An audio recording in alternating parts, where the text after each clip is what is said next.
ਵਗਨ ਬਹੁਤ ਤਰੰਗ, ਅਚਰਜ ਰੂਪ ਸੰਤਨ ਰਚੇ, ਨਾਨਕ ਨਾਮਹਿ ਰੰਗ। ਚਿੜੀ ਚੁਹਕੀ ਪਹੁ ਫੁਟੀ, ਵਗਨ ਬਹੁਤ ਤਰੰਗ, ਅਚਰਜ ਰੂਪ ਸੰਤਨ ਰਚੇ, ਨਾਨਕ ਨਾਮਹਿ ਰੰਗ। ਮਹੱਲਾ ਪੰਜਵਾ। ਘਰ ਮੰਦਰ ਖੁਸ਼ੀਆ ਤਹੀ, ਜਹ ਤੂ ਆਵਹਿ ਚਿਤ, ਦੁਨੀਆ ਕੀਆ ਵਡਿਆਈਆ, ਨਾਨਕ ਸਭ ਕੋ ਮਿਤ। ਪੌੜੀ। ਹਰ ਧਨ ਸੱਚੀ ਰਾਸ ਹੈ, ਕਿਨੈ ਵਿਰਲੇ ਜਾਤਾ, ਤਿਸੈ ਪ੍ਰਾਪਤ ਭਇ ਰਹੋ, ਜਿਸ ਦੇ ਵਿਧਾਤਾ। ਮਨ ਤਨ ਭੀਤਰ ਮੌਲਿਆ, ਹਰ ਰੰਗ ਜਨ ਰਾਤਾ, ਸਾਧ ਸੰਗ ਗੁਣ ਗਾਇਆ, ਸਭ ਦੁਖ ਹੈ ਖਾਤਾ। ਨਾਨਕ ਸੋਈ ਜੀਵਿਆ, ਜਿਨ ਇੱਕ ਪਛਾਤਾ, ਸਾਧ ਸੰਗ ਗੁਣ ਗਾਇਆ, ਸਭ ਦੁਖ ਹੈ ਖਾਤਾ। ਨਾਨਕ ਸੋਈ ਜੀਵਿਆ, ਜਿਨ ਇੱਕ ਪਛਾਤਾ। ਵਾਹਿਗੁਰੂ ਜੀ ਕਾ ਖਾਲਸਾ, ਵਾਹਿਗੁਰੂ ਜੀ ਕੀ ਫਤਿਹ। ਸੱਚੇ ਪਾਤਸ਼ਾਹ ਜਾਗਦੀ ਜੋਤ 10 ਪਾਤਸ਼ਾਹੀਆਂ ਦੇ ਆਤਮਿਕ ਸਵਰੂਪ, ਕਿਰਪਾ ਦੇ ਸਾਗਰ ਧੰਨ ਸਾਹਿਬ ਸ੍ਰੀ ਗੁਰੂ ਗ੍ਰੰਥ ਸਾਹਿਬ ਜੀ ਮਹਾਰਾਜ, ਸਤਿਗੁਰੂ ਜੀ ਦੀ ਦਇਆ ਸਦਕਾ ਸਤਸੰਗਤ ਦਾ ਪਵਿੱਤਰ ਸੁਭਾਗ ਸਮਾਂ ਆਪਾਂ ਨੂੰ ਪ੍ਰਾਪਤ ਹੋਇਆ ਹੈ। ਸਤਿਗੁਰੂ ਜੀ ਦੀ ਅੰਮ੍ਰਿਤ ਬਾਣੀ ਦਾ ਕੀਰਤਨ ਆਪ ਜੀ ਨੇ ਪਿਆਰ ਸ਼ਰਧਾ ਨਾਲ ਸਰਵਣ ਕੀਤਾ ਹੈ। ਹਜ਼ੂਰ ਦੇ ਪਵਿੱਤਰ ਉਪਦੇਸ਼ ਦੀ ਲੜੀਵਾਰ ਪਵਿੱਤਰ ਗੁਰਬਾਣੀ ਦੀ ਕਥਾ ਆਓ ਪਿਆਰ ਸ਼ਰਧਾ ਨਾਲ ਸਰਵਣ ਕਰੀਏ। ਬੜੇ ਪਿਆਰ ਨਾਲ ਆਪ ਜੀ ਸਤਸੰਗਤ ਵਿੱਚ ਚੱਲ ਕਰਕੇ ਆਏ ਹੋ। ਗਰੀਬ ਨਵਾਜ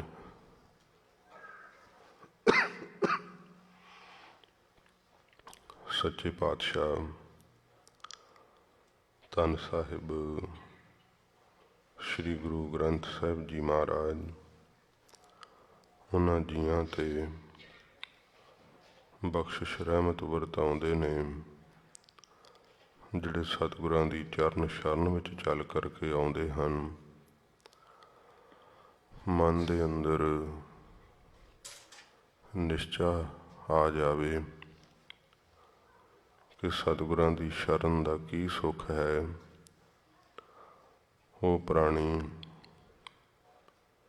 ਬਹੁਤ ਜੀਵਨ ਦਾ ਵੱਡਾ ਲਾਭ ਪ੍ਰਾਪਤ ਕਰ ਲੈਂਦਾ ਹੈ।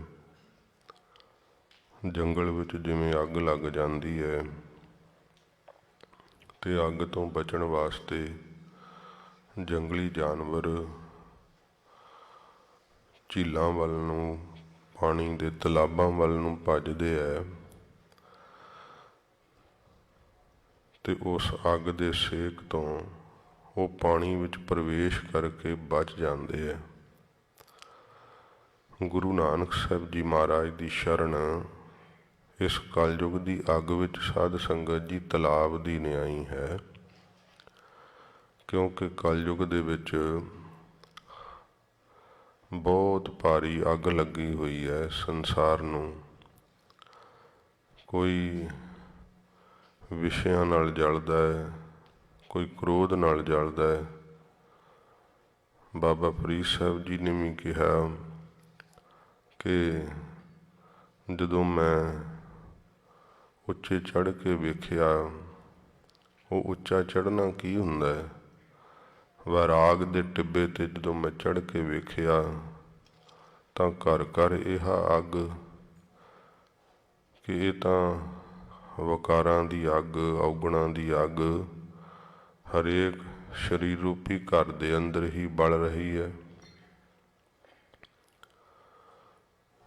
ਜਦੋਂ ਸਾਨੂੰ ਬਲਦੀ ਹੋਈ ਅੱਗ ਦਾ ਅਹਿਸਾਸ ਹੋਵੇ, ਉਹਦਾ ਸੇਕ ਮਹਿਸੂਸ ਹੋਵੇ,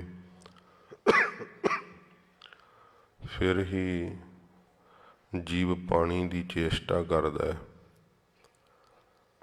ਜਿਨ੍ਹਾਂ ਪ੍ਰਾਣੀਆਂ ਨੂੰ ਸੰਸਾਰ ਦੁਖਦਾਈ ਭਾਸਣ ਲੱਗ ਜਾਂਦਾ ਹੈ, ਇਹ ਸੰਸਾਰ ਦੇ ਸੁੱਖ ਕੌੜੇ ਪ੍ਰਤੀਤ ਹੋਣ ਲੱਗ ਜਾਂਦੇ ਹੈ, ਉਹ ਹਜ਼ੂਰ ਦੀ ਸ਼ਰਨ ਵੱਲ ਨੂੰ ਭੱਜਦੇ ਹੈ, ਦੌੜ ਕੇ ਮਹਾਰਾਜ ਦੀ ਸ਼ਰਨ ਵਿੱਚ ਆ ਕਰਕੇ ਪੈ ਜਾਂਦੇ ਹੈ, ਕਿਉਂਕਿ ਇੱਥੇ ਔਗਣਾਂ ਦਾ ਸੇਕ ਨਹੀਂ ਲੱਗਦਾ। ਸਤ ਸੰਗਤ ਵਿੱਚ ਕਲਯੁਗ ਦਾ ਪ੍ਰਭਾਵ ਨਹੀਂ ਪੈਂਦਾ। ਹਜ਼ੂਰ ਨਾਲ ਹੋਈ ਭੇਟ ਜਨਮ ਸਾਖੀ ਜ਼ਿਕਰ ਕਰਦੀ ਹੈ ਕਿ ਸੱਚੇ ਪਾਤਸ਼ਾਹ ਮਹਾਰਾਜ ਜੀ ਦੇ ਜਦੋਂ ਸਾਹਮਣੇ ਕਲਯੁਗ ਆਇਆ ਸੀ, ਉਸ ਦਾ ਉਹ ਭੇਖ ਬੜਾ ਭਿਆਨਕ। ਸੱਚੇ ਪਾਤਸ਼ਾਹ ਜੀ ਮਹਾਰਾਜ ਜੀ ਨੂੰ ਕਹਿੰਦਾ, ਕਲਯੁਗ ਵਿੱਚ ਮਹਾਰਾਜ ਆਪ ਦਾ ਰਾਜ ਹੈ, ਮੈਂ ਵੀ ਇਸ ਕਲਯੁਗ ਦਾ ਮਹਾਰਾਜ ਰਾਜਾ ਹਾਂ। ਸੱਚੇ ਪਾਤਸ਼ਾਹ ਜੀ ਨੂੰ ਉਸਨੇ ਆਪਣੇ ਰਾਜ ਦੀ ਪੈਠ ਦੱਸੀ ਕਿ ਕਿਵੇਂ ਕਿਵੇਂ ਆਸਾ ਤ੍ਰਿਸ਼ਨਾ ਵਿੱਚ ਲੋਕ ਉਲਝ ਜਾਣਗੇ, ਕਿਵੇਂ ਕਿਵੇਂ ਵਕਾਰਾਂ ਦੇ ਅਧੀਨ ਹੋ ਜਾਣਗੇ। ਭਾਈ ਮਰਦਾਨਾ ਜੀ ਨੇ ਸੁਭਾਵਿਕ ਹੀ ਪੁੱਛਿਆ, ਮਹਾਰਾਜ ਇਹਨੇ ਕੰਬਲੀ ਜਿਹੜੀ ਲਈ ਹੈ ਉਹ ਤਾਂ ਬੜੀ ਪਾਟੀ ਹੋਈ ਹੈ, ਕਾਹਦਾ ਰਾਜਾ ਹੈ? ਮਹਾਰਾਜ ਕਹਿੰਦੇ ਵੀ ਸਾਡਾ ਸਿੱਖ ਪੁੱਛਦਾ, ਤੇਰੀ ਲਈ ਹੋਈ ਕੰਬਲੀ ਏ ਬੜੇ ਥਾਵਾਂ ਤੋਂ ਪਾਟੀ ਕਿਉਂ ਹੈ? ਕਹਿੰਦਾ, ਮਹਾਰਾਜ ਸੀਗਾ ਤਾਂ ਕੰਬਲੀ ਠੀਕ, ਇਹ ਅਸਲ ਵਿੱਚ ਆਲਸ ਦਾ ਝੁੱਲ ਹੈ। ਤੇ ਮਹਾਰਾਜ ਜਿਹੜੇ ਤੁਹਾਡੇ ਸਿੱਖ ਅੰਮ੍ਰਿਤ ਵੇਲੇ ਆਲਸ ਤਿਆਗ ਕੇ ਉੱਠ ਜਾਂਦੇ, ਉਹਨਾਂ ਨੇ ਆਲਸ ਦੇ ਝੁੱਲ ਵਿੱਚ ਛੇਕ ਪਾ ਦਿੱਤੇ ਹੈ, ਪਾੜ ਦਿੱਤੀ ਹੈ ਮੇਰੀ ਇਹ ਚਾਦਰ। ਸੱਚੇ ਪਾਤਸ਼ਾਹ ਜੀ ਮਹਾਰਾਜ ਜੀ ਨੇ ਕਲਯੁਗ ਨੂੰ ਤੇ ਸਮੇਂ ਸ਼ਰਨੀ ਆਏ ਨੂੰ ਮਹਾਰਾਜ ਸਾਹਿਬ ਜੀ ਨੇ ਜਦੋਂ ਬਖਸ਼ਿਆ ਸੀ, ਤਾਂ ਮਹਾਰਾਜ ਜੀ ਨੇ ਆਗਿਆ ਕੀਤੀ ਸੀ ਕਿ ਜਿੱਥੇ ਸਤ ਸੰਗਤ ਹੋਵੇ ਉੱਥੇ ਨਹੀਂ ਤੂੰ ਆ ਸਕਦਾ, ਉੱਥੇ ਨਹੀਂ ਤੂੰ ਪ੍ਰਵੇਸ਼ ਕਰ ਸਕਦਾ। ਜਦੋਂ ਇਹ ਜਨਮ ਸਾਖੀ ਦੇ ਵਾਕ ਨੇ, ਕਲਯੁਗ ਨੇ ਕਿਹਾ, ਮਹਾਰਾਜ ਮੈਨੂੰ ਸ਼ਰਨੀ ਆਏ ਨੂੰ ਫਿਰ ਕਿਵੇਂ ਆਪ ਬਖਸ਼ੋ, ਮਹਾਰਾਜ ਮੈਂ ਤੁਹਾਡੇ ਰਾਜ ਵਿੱਚ ਹਾਂ। ਸਤਿਗੁਰੂ ਜੀ ਨੇ ਕਿਹਾ, ਜਦੋਂ ਕੜਾਹ ਪ੍ਰਸ਼ਾਦ ਦੀ ਦੇਗ ਵਰਤਿਆ ਕਰੇਗੀ ਉਦੋਂ ਤੂੰ ਦੇਗ ਲੈ ਲਿਆ ਕਰੀ। ਉਸ ਸਮੇਂ ਸਾਨੂੰ ਉੱਠਦਿਆਂ ਹੀ ਸਾਰੇ ਕੰਮ ਚੇਤੇ ਆ ਜਾਂਦੇ ਆ, ਆਪਾਂ ਬਾਹਰ ਦਾ ਸਾਰਾ ਹੀ ਵਾਤਾਵਰਨ ਉਸ ਸਮੇਂ ਚੇਤੇ ਕਰਨ ਲੱਗ ਜਾਂਦੇ ਹਾਂ। ਜਦੋਂ ਸਤਿਗੁਰੂ ਜੀ ਦਾ ਦੀਵਾਨ ਲੱਗਦਾ ਹੈ, ਕੋਈ ਵਿਸ਼ੇਸ਼ ਕਰਕੇ ਕਿਰਿਆ ਦੀ ਹੱਜਤ ਹੋਵੇ ਤਾਂ ਫਿਰ ਤਾਂ ਉੱਠ ਜਾਣਾ ਚਾਹੀਦਾ, ਫਿਰ ਆ ਕੇ ਸੱਜ ਜਾਵੇ, ਨਹੀਂ ਤਾਂ ਅਡੋਲ ਜਿੰਨਾ ਚਿਰ ਸਤਿਗੁਰੂ ਜੀ ਦਾ ਸੁਖ ਆਸਣ ਹੁੰਦਾ ਹੈ, ਮਹਾਰਾਜ ਸੱਚੇ ਪਾਤਸ਼ਾਹ ਜੀ ਆਪਣੇ ਨਿਜ ਅਸਥਾਨ 'ਤੇ ਵਿਰਾਜਮਾਨ ਹੁੰਦੇ ਹੈ, ਉਦੋਂ ਸਮਾਪਤੀ ਤੋਂ ਹੀ ਉੱਠ ਕਰਕੇ ਜਾਣਾ ਚਾਹੀਦਾ। ਪਰ ਸਾਡੇ ਮਨ ਵਿੱਚ ਉਦੋਂ ਸੰਕਲਪ ਆਉਣ ਲੱਗ ਜਾਂਦੇ ਆ, ਹੋਰ ਕੰਮ ਚੇਤੇ ਆਉਣ ਲੱਗ ਜਾਂਦੇ ਆ। ਸੱਚੇ ਪਾਤਸ਼ਾਹ ਜੀ ਮਹਾਰਾਜ ਦੀ ਸਤ ਸੰਗਤ ਦਾ ਬਹੁਤ ਵੱਡਾ ਲਾਭ ਹੈ। ਇਸ ਕਲਯੁਗ ਦੇ ਸਮੇਂ ਅੰਦਰ ਜਿਹੜੇ ਪ੍ਰਾਣੀ ਆਪਣੇ ਜੀਵਨ ਵਿੱਚੋਂ ਸਮਾਂ ਸਤ ਸੰਗਤ ਲਈ ਕੱਢਦੇ ਹੈ, ਉਹ ਧੰਨਤਾ ਦੇ ਯੋਗ ਨੇ, ਆਪਣੇ ਜੀਵਨ ਦਾ ਲਾਹਾ ਲੈ ਲੈਂਦੇ ਹੈ। ਭਾਈ ਸਾਹਿਬ ਜੀ ਨੇ ਕਿਹਾ ਕਿ ਸੰਗਤ ਕਾ ਗੁਣ ਬਹੁਤ ਕਾਈ, ਪੜ ਸੂਆ ਗਨਕ ਉਧਾਰੈ। ਸੰਗਤ ਦਾ ਗੁਣ ਕਿੱਡਾ ਕੁ ਵੱਡਾ ਦੱਸਿਆ ਨਹੀਂ ਜਾ ਸਕਦਾ। ਸੰਗਤ ਕਰਕੇ ਹੀ ਗਨਕਾ ਵੇਸਵਾ ਨੂੰ, ਜੋ ਤੋਤੇ ਨੂੰ ਰਾਮ ਦਾ ਨਾਮ ਪੜ੍ਹਾਉਂਦੀ ਹੋਈ ਕਲਿਆਣ ਨੂੰ ਪ੍ਰਾਪਤ ਹੋ ਗਈ ਸੀ। ਸੱਚੇ ਪਾਤਸ਼ਾਹ ਜੀ ਮਹਾਰਾਜ ਗਰੀਬ ਨਵਾਜ ਜੋ ਸਾਨੂੰ ਸਿੱਖਿਆ ਦਿੰਦੇ ਹੈ, ਆਓ ਮਨ ਚਿਤ ਬਿਰਤੀ ਨੂੰ ਇਕਾਗਰ ਕਰੀਏ, ਦੇਸ਼ ਕਾਲ ਵਸਤੂ ਨੂੰ ਭੁਲਾ ਕਰਕੇ ਹਜ਼ੂਰ ਦੇ ਸ਼ਬਦ ਨਾਲ ਜੁੜੀਏ। ਸ਼ਬਦ ਸਾਨੂੰ ਫਿਰ ਆਪਣੇ ਦੇਸ਼ ਵਿੱਚ ਲੈ ਜਾਂਦਾ ਹੈ। ਇਹ ਸਤਿਗੁਰਾਂ ਜੀ ਨੇ ਬੜੇ ਪ੍ਰਮਾਣ ਆਪਣੇ ਸਿੱਖਾਂ ਨੂੰ, ਗਰੀਬ ਨਵਾਜ ਜੀ ਨੇ ਆਪਣੀ ਰਸਨਾ ਤੋਂ ਦੱਸੇ ਕਿ ਸ਼ਬਦ ਕੀ ਕਲਾ ਵਰਤਾਉਂਦਾ ਹੈ, ਸ਼ਬਦ ਦੀ ਕਿਹੋ ਜਿਹੀ ਸ਼ਕਤੀ ਸਾਡੇ ਸਰੀਰ ਦੇ ਅੰਦਰ ਵਰਤਦੀ ਹੈ। ਮਹਾਰਾਜ ਸੱਚੇ ਪਾਤਸ਼ਾਹ ਜੀ ਦੇ ਕੋਲ ਦ੍ਰਿਸ਼ਟਾਂਤ ਵਾਸਤੇ ਬੇਨਤੀ ਕਰਾਂ, ਫਿਰ ਕਥਾ ਆਰੰਭਦੇ ਹਾਂ। ਇਤਿਹਾਸ ਜ਼ਿਕਰ ਕਰਦਾ ਹੈ ਕਿ ਨਾਰਦ ਮੁਨੀ ਇੱਕ ਵਾਰ ਦਰਸ਼ਨ ਕਰਨ ਲਈ ਆਇਆ। ਉਹ ਹਮਾਯੂ ਪੰਛੀ ਦੇ ਖੰਭ ਭੇਟ ਕਰ ਗਿਆ ਮਹਾਰਾਜ ਜੀ ਨੂੰ। ਸਤਿਗੁਰੂ ਜੀ ਨੇ ਸਿੰਘਾਂ ਨੂੰ ਕਿਹਾ ਵੀ ਸਾਡੇ ਤੀਰਾਂ ਨਾਲੇ ਖੰਭ ਜੜਾ ਕੇ ਲਿਆਓ। ਜੜਾ ਲਿਆਂਦੇ ਕਾਰੀਗਰਾਂ ਤੋਂ ਮਹਾਰਾਜ ਜੀ ਨੇ ਆਪਣੇ ਤੇ ਸਮੇਂ ਤਨਖ ਦੇ ਉੱਤੇ ਚਾੜ ਕਰਕੇ ਜਦੋਂ ਤੀਰ ਚਲਾਉਣ ਲੱਗੇ ਤੇ ਨਾਲ ਕਿਹਾ, ਖਾਲਸਾ ਜੀ ਅਸੀਂ ਤੀਰ ਚਲਾਉਣ ਲੱਗੇ ਹਾਂ, ਜਿਹੜਾ ਸਾਡਾ ਤੀਰ ਲੈ ਕੇ ਆਵੇਗਾ ਉਹਦੇ ਤੇ ਖੁਸ਼ੀ ਕਰਾਂਗੇ। ਬੜੇ ਸਿੰਘ ਪ੍ਰਸੰਨ ਹੋਏ ਕਿ ਬਾਜਾਂ ਵਾਲੇ ਸਤਿਗੁਰਾਂ ਦੀ ਖੁਸ਼ੀ ਇੱਕ ਤੀਰ ਚੱਕ ਕੇ ਲਿਆਉਣ ਵਿੱਚ ਹੈ। ਹਰ ਕੋਈ ਉਤਾਵਲਾ ਸੀ। ਮਹਾਰਾਜ ਜੀ ਨੇ 3-4 ਤੀਰ ਆਪਣੇ ਮਹਾਰਾਜ ਨੇ ਧਨਖ ਤੇ ਚਾੜ ਕੇ ਛੱਡ ਦਿੱਤੇ। ਤੀਰਾਂ ਨੂੰ ਜਾਂਦਿਆਂ ਹੋਇਆਂ ਤਾਂ ਵੇਖਿਆ, ਪਰ ਧਰਤੀ ਤੇ ਵਾਪਸ ਆਏ ਹੀ ਨਹੀਂ। ਬਹੁਤ ਦੂਰ ਤੱਕ ਸਿੰਘ ਗਏ ਪਰ ਤੀਰ ਨਹੀਂ ਲੱਭੇ। ਬੜੀ ਖੋਜ ਕੀਤੀ, ਮਹਾਰਾਜ ਦੇ ਕੋਲ ਚੱਲ ਕਰਕੇ ਆਏ। ਹਜ਼ੂਰ ਨੇ ਕਿਹਾ ਬਈ ਤੀਰ ਨਹੀਂ ਲਿਆਏ। ਸੱਚੇ ਪਾਤਸ਼ਾਹ ਜਦੋਂ ਆਪ ਜੀ ਨੇ ਆਪਣੇ ਧਨਖ ਤੋਂ ਤੀਰ ਛੱਡੇ, ਮਹਾਰਾਜ ਜਾਂਦੇ ਤਾਂ ਦਿਸੇ ਪਰ ਧਰਤੀ ਤੇ ਵਾਪਸ ਆਉਂਦੇ ਤਾਂ ਦਿਸੇ ਹੀ ਨਹੀਂ। ਬੜਾ ਅਸੀਂ ਲੱਭਿਆ। ਸਤਿਗੁਰੂ ਜੀ ਕਹਿੰਦੇ, ਖਾਲਸਾ ਜੀ ਇਹ ਤੁਹਾਨੂੰ ਦ੍ਰਿਸ਼ਟਾਂਤ ਦੇ ਕੇ ਸਮਝਾਉਣ ਲੱਗੇ ਹਾਂ। ਮਹਾਰਾਜ ਕੀ ਸਿੱਖਿਆ ਇਹਦੇ ਵਿੱਚ? ਮਹਾਰਾਜ ਕਹਿੰਦੇ ਵੀ ਹਮਾਯੂ ਪੰਛੀ ਦੇ ਖੰਭ ਜੜੇ ਹੋਏ ਸੀ ਉਸ ਤੀਰ ਨਾਲ, ਤੇ ਉਹਦੇ ਖੰਭਾਂ ਵਿੱਚ ਸਿਫਤ ਹੁੰਦੀ ਹੈ ਕਿ ਜਿਸ ਦੇਸ਼ ਵਿੱਚ ਹਮਾਯੂ ਪੰਛੀ ਹੋਵੇ ਉਹਦੇ ਖੰਭ ਉਸੇ ਹੀ ਦੇਸ਼ ਵਿੱਚ ਚਲੇ ਜਾਂਦੇ ਹੈ।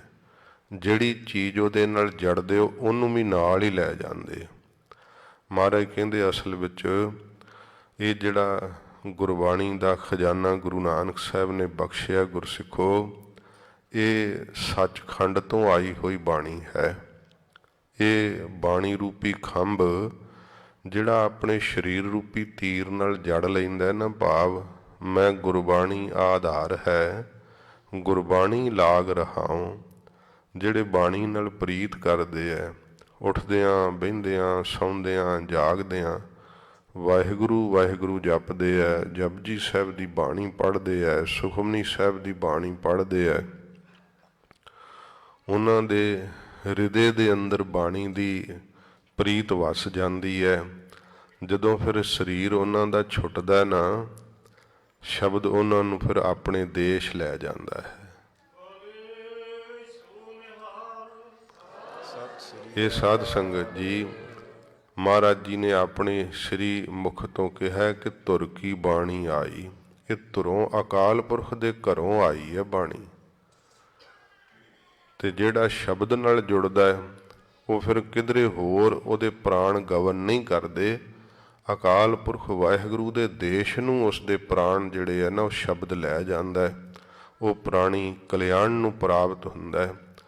ਜਿਹੜਾ ਸ਼ਬਦ ਨਾਲ ਜੁੜਨਾ, ਇਹ ਇੰਨਾ ਉੱਤਮ ਹੈ ਕਿ ਕਈ ਬਰਸ ਦੀ ਤਪੱਸਿਆ ਵੀ ਇਸ ਦੇ ਬਰਾਬਰ ਨਹੀਂ ਪੁੱਜਦੀ। ਬੜਾ ਬੜਾ ਹੱਠ ਤਪ ਵੀ ਇਸ ਦੇ ਬਰਾਬਰ ਨਹੀਂ ਪੁੱਜਦਾ, ਕਿਉਂਕਿ ਮਨ ਨੂੰ ਸ਼ਬਦ ਵਿੱਚ ਲਾਉਣਾ ਸੌਖਾ ਨਹੀਂ ਹੈ।